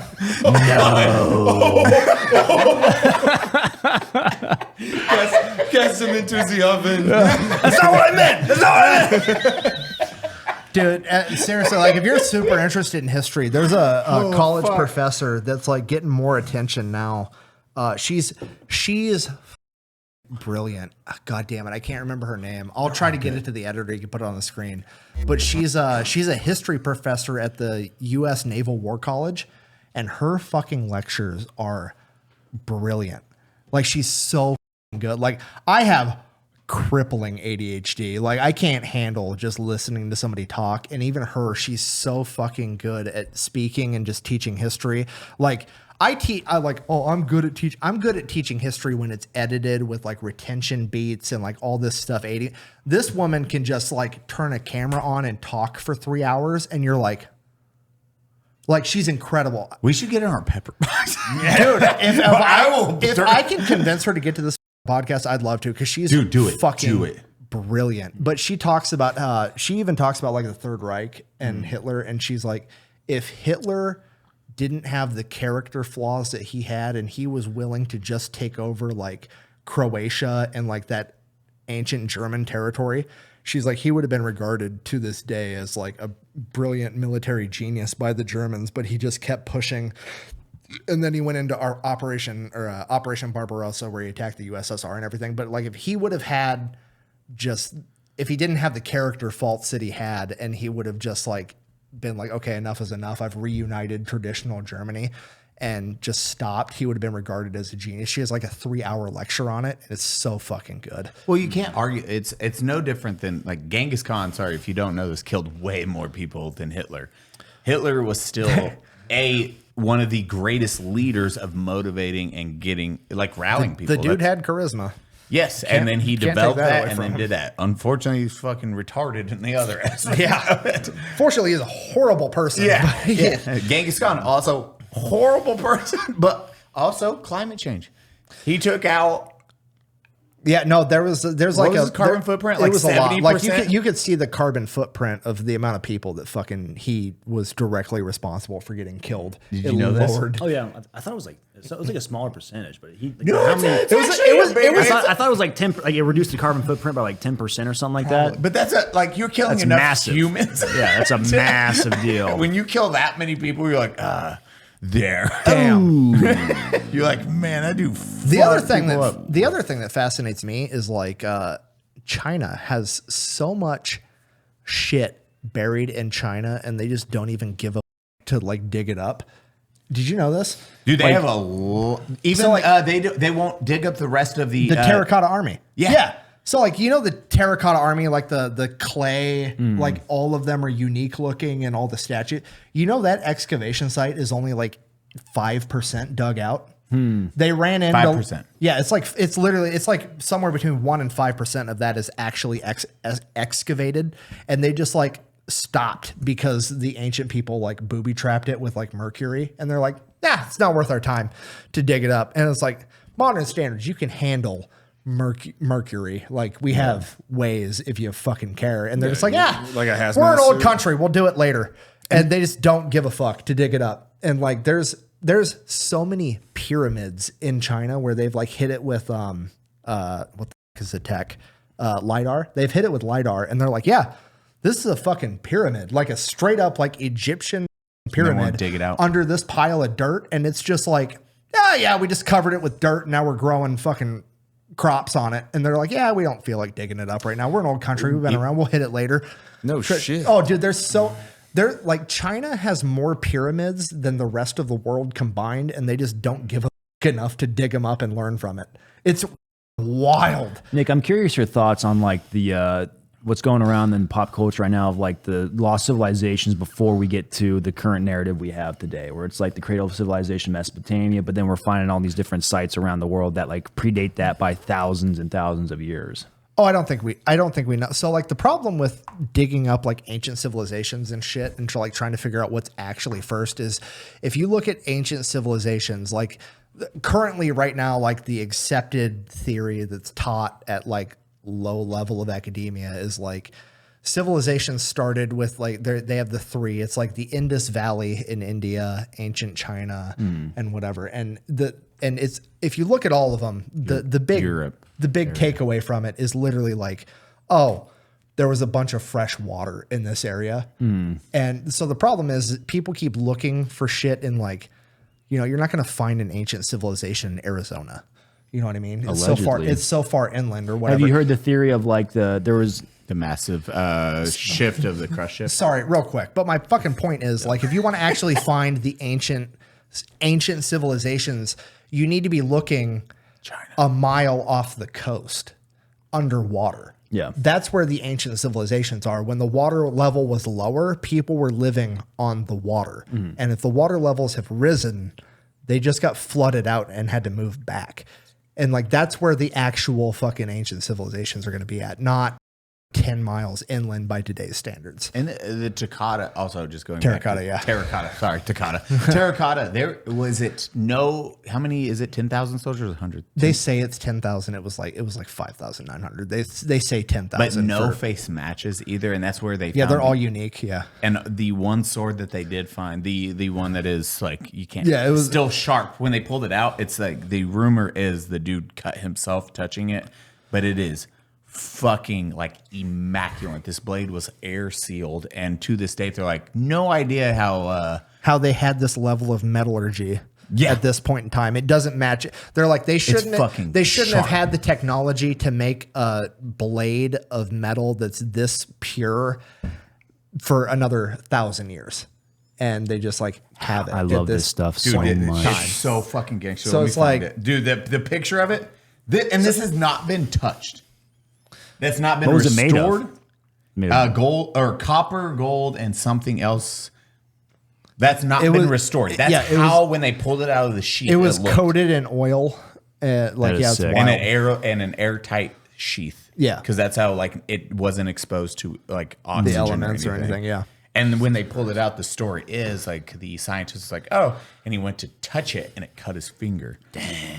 And it's still like they will say, even all the historians and the scientists like, yeah, it's fucking sharp as we don't know how they made it. Like, period. Hold on. Eli, real quick. Aliens. You're gonna get me fucking stuck. Nick, there's a theory that Trout literally heard this the other day in my rant about fucking pyramids and alien people. It bugs it. Alien people? What are Mexicans? No, it's just funny. I don't even know the comedian, but there's a joke where he's like, you know, the funny thing about, he's a Hispanic comedian. He's like, you know, the funny thing about Mexicans, we have pyramids in South America. Nobody questions who made those. Yeah. 0%. 0%. The thing that bothers me is you always get these people like, the pyramids were a giant generator for fucking gravitational whatever, so they could charge their spaceships.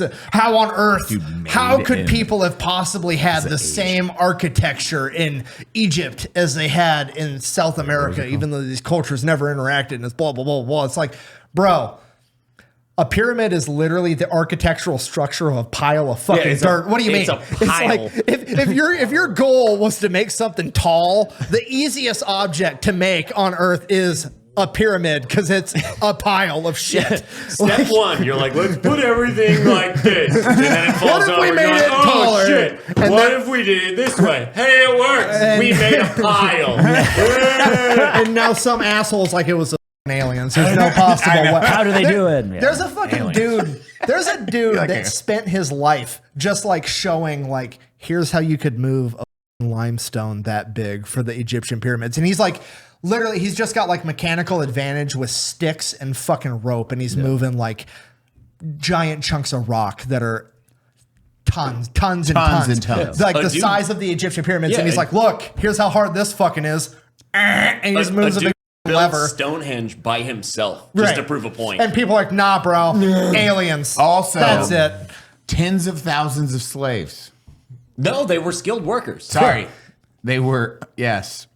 Why would you use slave labor to carve it's rocks? just, bro, I went on a fucking would never do that. One of the tablets that they found was like it was a receipt. Instructions. Like a Home Depot. On top of other shit. It was IKEA. It just had the pictures. Bro, 18 rock, 1 marble. The one that gets me is like, so I went on this entire autistic deep dive because they were like, okay, oh shit, admin's here. One of sorry, this fucking dude. A good crush. So what is the Mormons? Do they have like plates? What the fuck is that? Oh, the gold tablets. Yeah, like that shit. Only he can read that. John Smith. The John Smith, like his personal diary and like his shit is actually in Freemason library in Cedar Rapids, Iowa. The OG?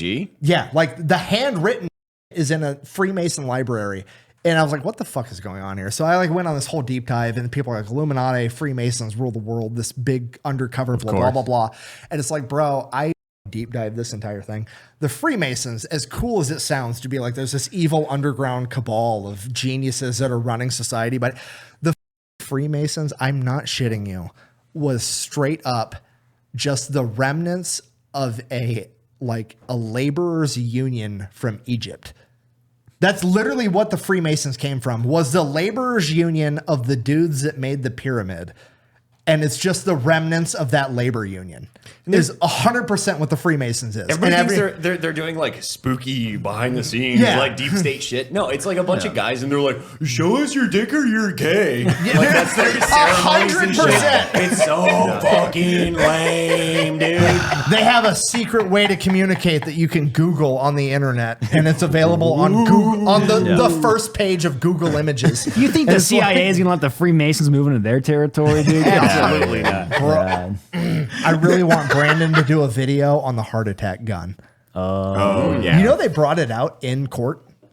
No. Bro, there's pictures. You can Google them. When they were talking about the heart attack gun, the fucking one of the top dudes at the CIA at the time, this is like the 70s or 80s. He's like, bro, yeah, here it is. And it's like this pistol with this big ass scope on it. It looks like a modified 1911. He's like, yeah, it's electric. It shoots a dart made out of ice that we covered in blowfish toxin.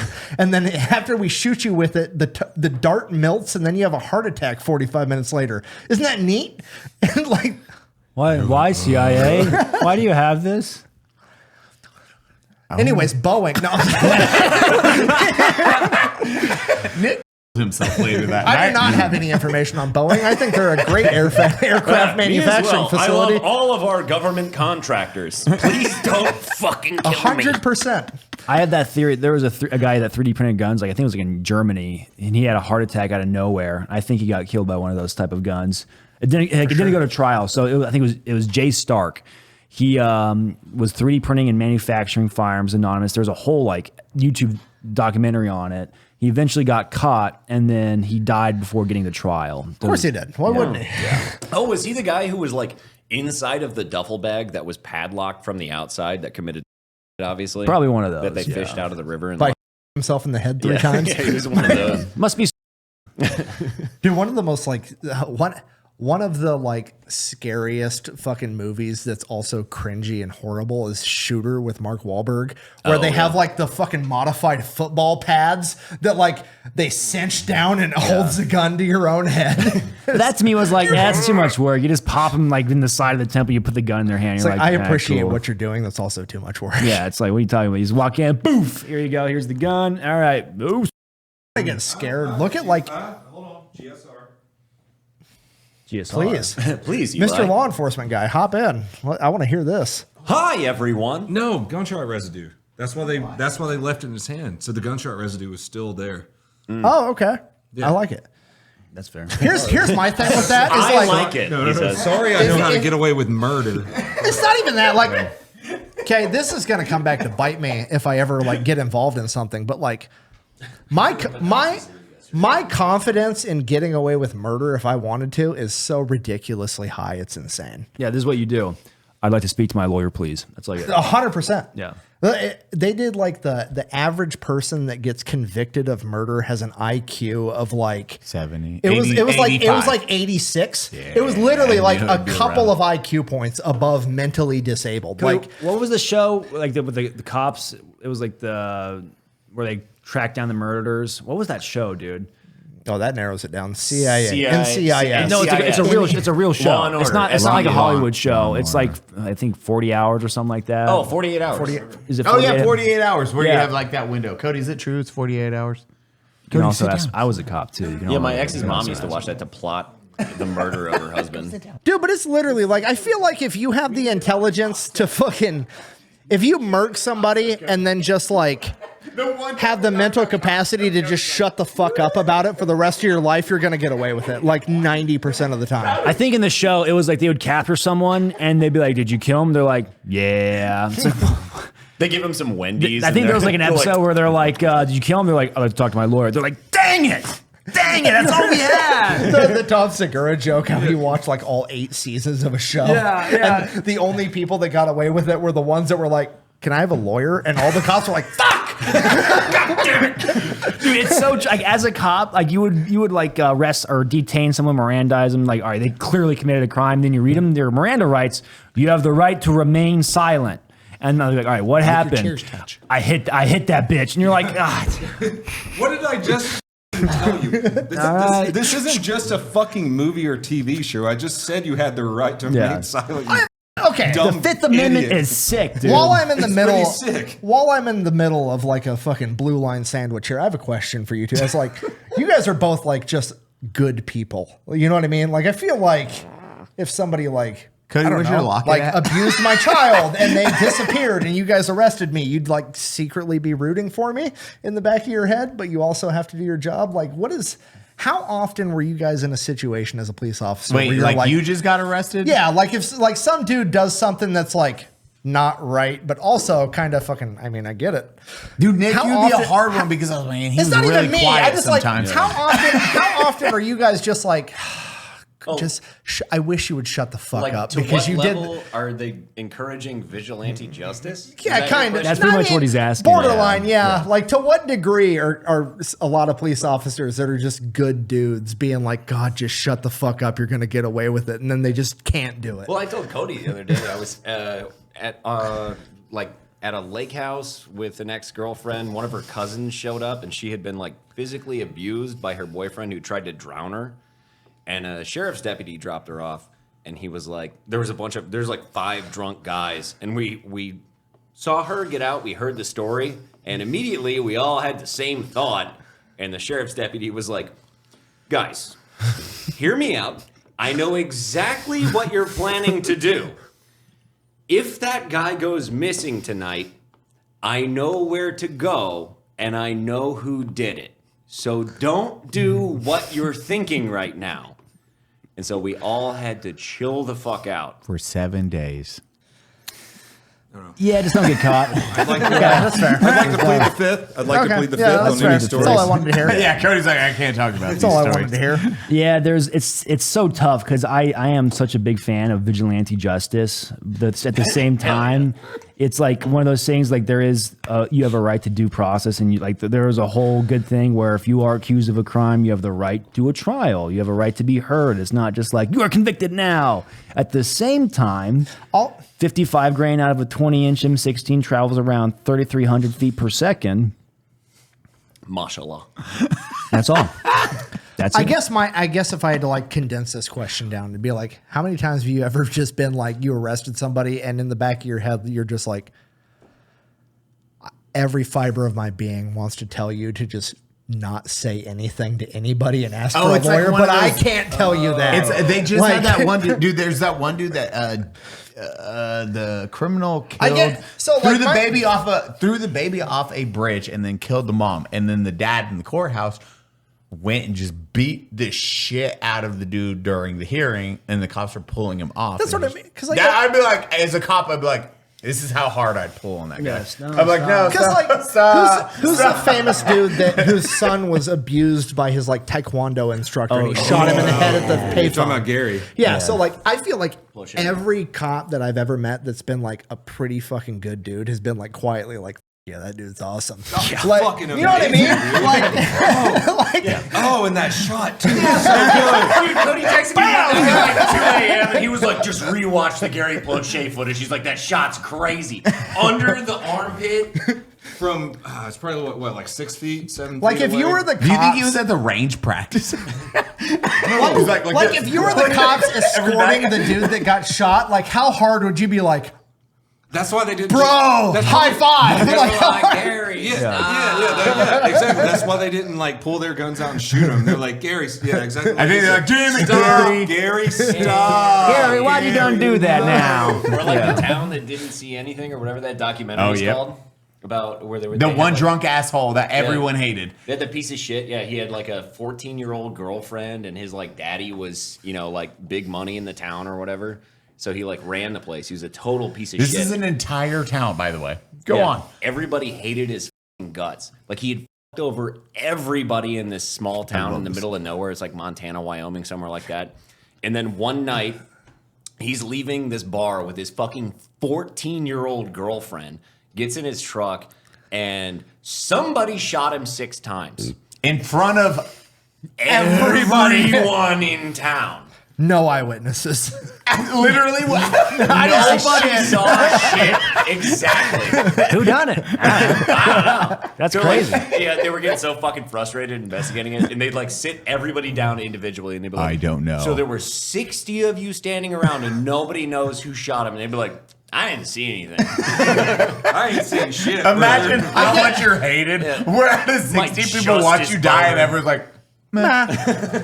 But that's my thing. Like, I feel like again, outsider, I was never a cop, so I don't fully understand. But I feel like the biggest flaw in the American justice system right now is like the amount of trouble you could potentially get in for what your actions are is almost entirely based off of like who your district attorney is. And I can't imagine how.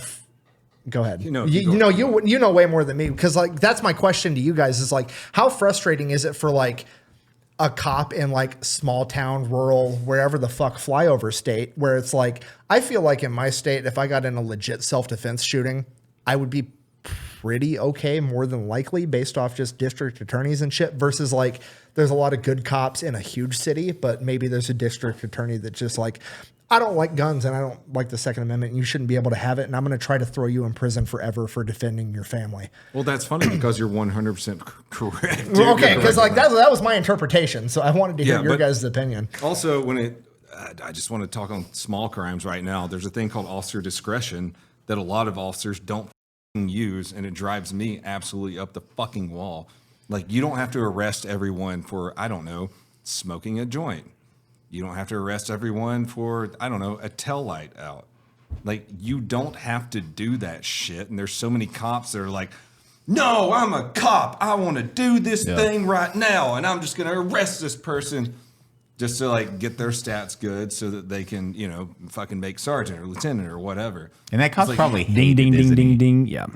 That is the cop you all probably know, and you're like, everyone hates that. Everybody dude hates that guy. Yeah. Everyone fucking hates that guy. Aaron's thinking about his story right now. You know his first name. Yeah. It just popped in your mind. I had a case where I responded to a call where a dude had drove his 2020 GMC, and this is 2020, so brand new truck, into a canal in January. Water is frigid. He somehow managed to get out of the canal. There was a group of teens out there, and I was like, wait, what are you guys doing out here? They're like, we were looking at stars, and I was like, all right, hey, thanks for being here. Get out of here.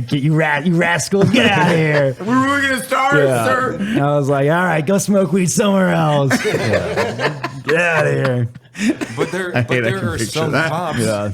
There are some cops that would have arrested all of them. Yeah. It was like, because like I see, there's some cops that would have ruined your life over a joint. That's my thing. Like I see so many videos where like a cop pulls somebody over and they're like, bro, what the fuck are you doing? Quit being dumb. And then like the comment section just loves that cop. They're just like, this is what correct policing looks like. Like, hey, just try to care about people. Or they pull over some dude on a motorcycle that was doing a wheelie, but it was also like near nobody else. And they're like, hey, you're going to die. Stop. I have certain theories that certain places have to be policed more than others. Like if you look at New York City, like that place is chaos.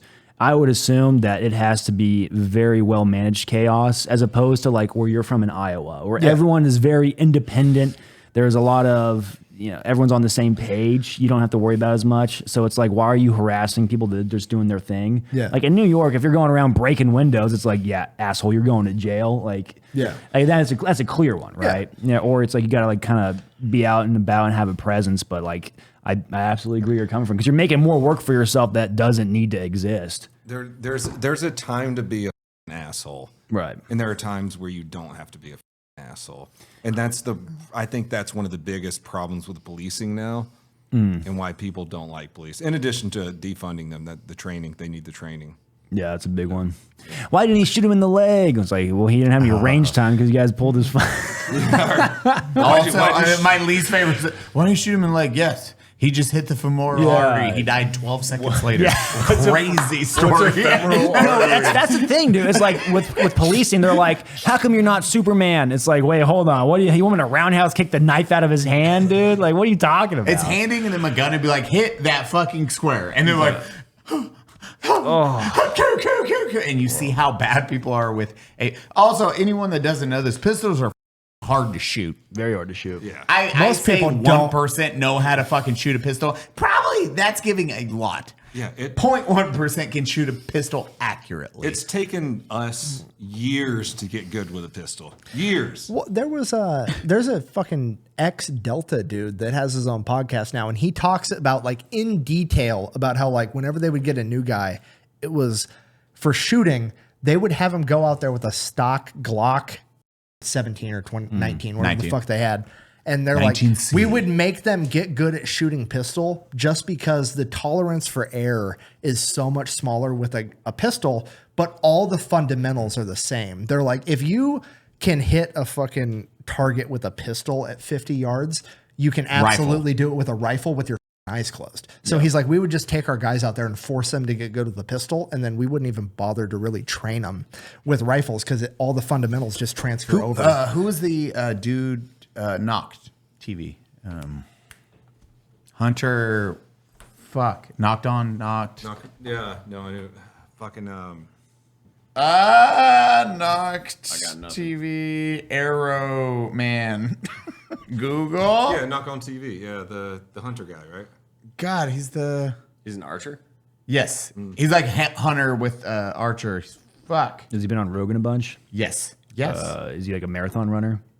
Maybe. No, that's Cameron Haynes. Oh, Cameron. Okay. It's the other one. There's Fuck, I can't remember his name, but I most know who you're talking about. famous You're archer. talking about his first name John. Is it John? You're talking about knock on TV. Dude, we've met him multiple times. I'm just fucking. I know we haven't seen him in years. Though, I dude. know, and I'm like, God damn it! Not Cameron Haynes. He's like one of his friends, though. They all get along, and he's a podcast. I hate that I'm drawing a blank on this name, and the comments will show that. That dude. I think it's John. Barely, he's never shot. When they took him pistol shooting, homeboy's like barely ever shot a pistol. He is so good with a fucking bow. Like he can do anything with a bow. John Dudley. Dudley. Yeah. Dudley. Old Dudley. So Dudley rarely ever shot a pistol. If you want to see an archer, my boy is a fucking sniper with that. Give him a pistol, just pinging steel at 100 yards like it's nothing. Because the fundamentals don't change. It's still like relax, boom. Yes, you pull the trigger, but this way fucking harder than a pistol. Then you have pistol, then rifle. Homeboy, everyone was like, yo, he's like really good with the pistol. Why is he so good? Yeah, too good. And 100 yards would just clear plate steel. Like plates, trees. He's like, man, this is fun. Like, go fuck yourself. It's way easier than a bow. Because a pistol, really hard. But if you teach somebody how to handle a pistol, when you handle a rifle, that's pretty easy. That's really fucking easy. Dude, I had such a good time with him. We went out when BRCC was doing the adaptive athlete challenge, that thing. He was on my team, and I had just been in archery for like a year, and I was missing some shots, and he was like, "Do this, this, and this," and I was just fucking drilling everything. Do we need the dude is so cool. We need to put him and Aaron Admin, my boy, together in a video, because you got like, if you just did a warbow video with Dudley, that video is fucking. I would love to see what Dudley could do with a warbow. That would be fun. And you give him a history lesson on that. That would be good time. It's fucking. I'm down. Content. John, where you at? Hey, Duds, where you at, brother? That'd be good time. I will say, like, anytime I was ever doing rifle work after doing pistol work, it was so easy running a rifle. I had an LPVO set up on my patrol rifle for a bit because they just started like rolling those out because they're like law enforcement was like, oh, LPVOs are pretty sick because you could just land headshots in hostage situations. I remember I had my LPVO in my truck for 6 months. I got out and I've been shooting, but I got out 50 yards right between the eyes, like instantly for like target shooting, not a real person, but like just target shooting at the range. And I was like, yeah, this is so freaking easy how like with a rifle. With a handgun, that the stakes become much higher. Yeah. Oh, let me show him the picture. The cops the other day. Remember the yeah, last podcast? it just got posted on the podcast. It's on the top of my feed right now because I had to save it. Hold on, give me a second. Let me find this real quick. Oh, also coming back to pyramids, I think they're power conductors. Anyway, Nick, do you think pyramids are power conductors? Fucking jeez. shit. Okay. They had batteries. Yeah. Or do you think What? they're ancient tombs? What? Do you think I mean, like they're not tombs because nobody was actually buried in a fucking pyramid. But what's your question? the theory that they're actually power conductors like a Tesla coil? No. Why not? Nick, they had Elaborate, batteries. please. I'm not a We've historian. seen the Prove me batteries. wrong. I watched History Connor, do Channel. the alien thing again. It just Aliens. Actually, personally, I think the pyramids were power conductors for the best tanks ever made, the Panther 5. You're just like, Dude, I saw Fury.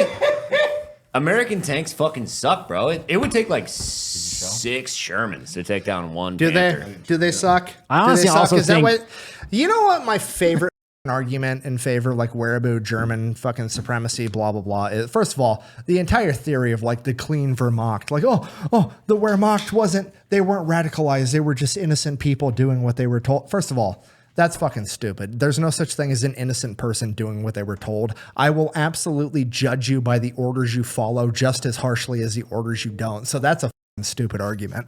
Secondly, the entire notion that like, oh, German tanks were better because America lost more tanks. First of all, America lost more tanks because we manufactured 10 times more of them and sent them to everyone. I mean, how many fucking Sherman tanks did the USSR have? Like 5,000? You know, it's insane. So, and then the other thing, you want to know the biggest threat to German tanks was? Themselves. They just fucking broke and couldn't be fixed. Like, so get the fuck out.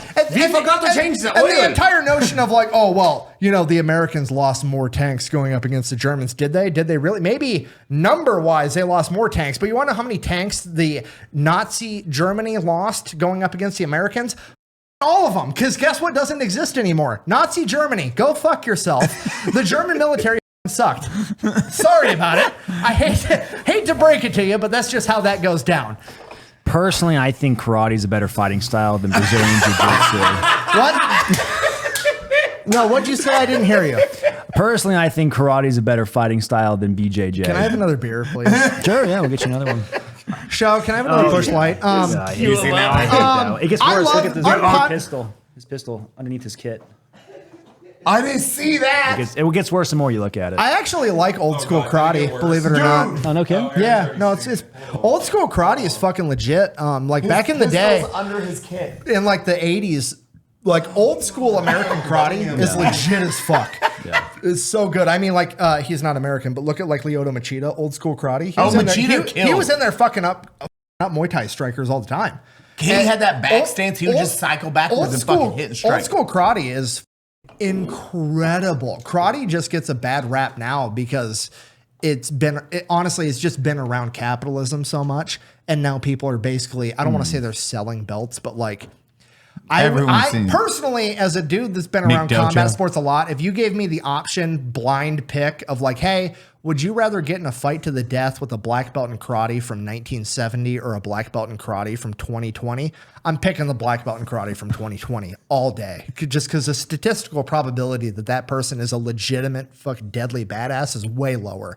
Just because the amount of people that like, it takes money to have the art survive. And at a certain point, you're just like, okay, well, this person, they've put in their due diligence for 10 years, but they're a level 1 character. And it's like, they're a level 100 character for the base model they're built with versus like, you know, John Jones base model, you give that dude 6 months of training, he's going to beat some dude that's a 5'6" pudgy guy all day long. It's just, that's how that fucking works. old martial Old school art. karate is legit as Yeah. fuck. I mean, all martial arts back in But the day. also, at the end of the day, jiu-jitsu is the best singular martial art, period.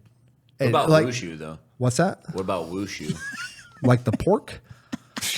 no, that's whack. No, the wagyu's Mushu? beef. Wagyu? Yeah. No, I mean, Masashi was onto something.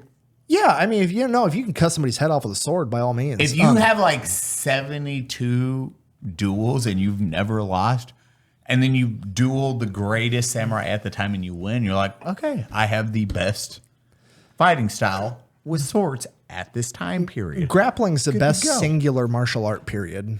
Like I'll die on that. I'll argue. You can sit anybody across the table from me, and I'll beat them with a debate because it's correct. You have like Muay Thai for brutality, BJJ for like ground, because a majority of fights do go to the ground. If it doesn't, then that's where like a BJJ is going to try to take it to ground. Look at Hoist or Hickson or Jiu-Jitsu anyone. singularly will win, period, and that's been proved by UFC. That was the whole reason that UFC was invented. Yep. The only thing that can compete with Jiu-Jitsu is wrestling, but it ultimately loses just because wrestling doesn't teach you how to finish a fight. But wrestling is also the best base for multiple martial arts just because of the brutality of the training and how hard the wrestlers are crazy. Like, I'm from Iowa. A fucking high-level wrestler is a nightmare. So like jiu-jitsu is hard from just a grappling standpoint, but jiu-jitsu can end with an arm bar, a chokehold, an ankle lock, a knee bar, a straight arm bar, 5 different types of chokehold. There's 1,000 different ways to end a jiu-jitsu match. There's one way to end a fucking wrestling match, which makes it infinitely harder because everybody knows what you're going to do in wrestling. Like, you're going to pin my shoulder blades to the mat, and I'm not going to let that singular thing fucking happen. So that's why wrestlers are just so mentally tough. Have you watched some of the suplex dudes though? There's that new one. Oh, they're insane, bro. Some of those suplexes, fucking like you just watch the dudes like, but it would just split somebody's neck. That's why. That's why I get mad at jujitsu. There's like a lot of people in jujitsu are like, pulling guard is stupid, blah blah blah, and it's like pulling guards in technique. MMA. Yeah, it could be stupid. In a street fight in Iowa with some dude whose fucking shoulder delts touch his earlobes, pulling guard's a really good option. Otherwise, that dude just might pick you up and face plant you into the concrete, and then you get to wake up never. Like, so putting yourself on the ground is sometimes the best fucking option. So, and then strike it, like, don't get me wrong, like, I love striking. I'm not trying to shit on it, but like, at the end of the day, this is America, and if we get in a physical altercation where we're trying to have a fight to the death, a street fight, that doesn't work in a street. Dude, I'm 30, I'm fat. I don't get involved in street fights. I get involved in self-defense shootings. Shoot them. You know what I mean? Like, if you're going to try to fucking stay 5 feet away from me and fucking establish the jab, you're getting shot. Otherwise, you're grabbing me, and at that point, I have jujitsu on my side. And if you have better jujitsu, I'm gonna die. But other than that, it's a rough. If you have guns, grappling's the best martial art. Singularly. So I'm 36 and I have a family, so it's like okay. But the funny thing with that is, all the dudes that are like, "Oh, wrestling's gay. You're touching another man," and then the minute you're like, I'm just going to shoot you, they're like, whoa. That's not honorable. It's like, I'm not in this for honor right now, dude. I'm just trying to make it till my next pay period so I can get my paycheck and pay my bills. Get the fuck out of here. I'm a fan. Personally, I think if the Panzer Commanders knew karate, they absolutely would have beaten. You're trying to upset me. They absolutely would have beaten the Shermans. Let's hear it. Let's fucking give me your best German argument. If Michael Vittman had a little bit more BJJ and karate time, what's Michael Vittman up to now? He for sure would have absolutely. How did he spend the rest of his life after World War II? What was he up to? Oh, well, he died. Yeah, he died. From a what? It must have been a Sherman Firefly. Yeah, well, that those Sherman Fireflies knew more BJJ. Another fun fact about I just picture a tank putting a Sherman in a treadlock. So the original Shermans had a smaller gun. Tank's tapping out with his cannon. And then they came out with the Sherman 76. So that's what like. Oh shit! Admin's here. That's what In the Mood had. Nick rants for 2 hours. The Sherman 76 had a bigger gun because it could penetrate German armor, right? It's almost too easy at this point. Yeah. So that's why America like upgraded the gun on the Shermans later in war, and half the fucking more than half, the majority of the Sherman tank commanders were like, I don't want the new tank with the bigger gun. That one sucks. You want to know why? Because nobody ever ran into German armor because there just weren't that many of them because the Germans fucking sucked. And the original Sherman tank was better using an anti-personnel round, which is what you would use to take out a German 88 millimeter anti-tank gun, which is what the actual Americans were really running into, was Germans hiding in the fucking wood line with a German 88. And that was the real threat to American armor, not the German tanks. So get the fuck out of here with that nonsense. And What then- else you got? And then Hannah's like, babe, did you come though? No, not yet. I have been purposely provoking Nick throughout this entire pod. I'll get you a massage after this. I'm gonna bring Hannah here so you guys can talk to her, because the amount of times that woman, God bless her heart, is just watching me angrily pace around the house arguing with the communist in the back of my brain or the wereaboo in the back of my brain about how their shit sucks and America's better is insane. Dude, you got one bad comment the other day that somebody disagreed with you and it ruined your day. We were at dinner just hanging out and you were like, you fucking understand. You gotta let it go, man. You gotta let it. It's not in my soul. It's the internet. This is I know what we the comment. do. I know the comment. It was on my 1911 video where I was talking about how the 1911 was better in 1911 when it came out, because 45 was better than 9mm fucking 90 years ago because it had better kinetic energy, and people were like, oh, actually 9mm isn't fucking any Actually, worse than 45. Yeah, is- by modern standards. Stick. When did the 9mm hollow point get developed? This is our guest. When did the, Oh shit, admin's here. when did the 9mm hollow point get developed? Personally, I'm more of a fan of the Tiger tank. Wrong. It was 1978. Okay. It's- So up until 1978, 45 was absolutely better than 9mm. And this dickhead is like, oh, you think that 45 is better? Why don't you explain the history of the Mozambique drill? Oh, Mozambique was developed by fucking Rhodesian special forces when he had to shoot a communist in the chest twice and then once in the head, because that's Mozambique, right? 2 to the chest, 1 to the head. Special forces tough guy shit. And I was like, yeah. That was with a Browning high-powered, not a Browning 1911. They're different guns. I realized they were developed by the same guy, but it's a You different gun, you screenshot this fucking and moron. posted it to your story. I'm Wait, almost positive did I they sent think it was to the you. same gun? Yeah, they thought it was the Oh. same gun, and that's why they were like, oh, this proves my point. I was like, no, you proved my point, you fucking moron. Oh, I get so mad. You Yeah. don't say. Oh shit, admin's here. I just can't imagine it's like featuring Fat Electrician and Retard. I have college Or professors. whatever you called you. I have Fuck college. stick, that's it. I have college professors that are like, you know, Fuck stick. you might be correct, but you should really adjust your tone because you have to win over hearts and minds. And it's like, potentially, maybe, but hear me out. Some people are too far gone, and you just have to ridicule them and make them look stupid. So everybody else watching is like, oh, maybe that guy is a moron. And then you save everybody else from being a fucking moron. So that's my role in all of this. I'm going to roast you for being dumb. That's what I'm going to do. You can let everybody else have the appropriate tone with this. I'm fucking over it. Oh, I can't stand dumb people. Hey, so Aaron, what are you working on? Oh shit, admin's here. I'm so sorry.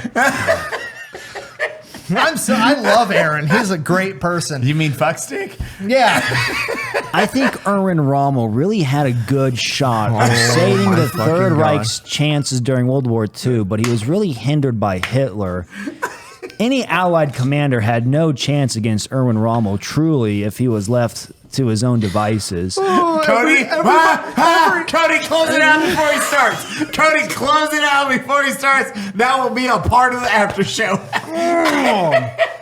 God, I love Nick so much. Thank you for joining the Unsubscribed podcast.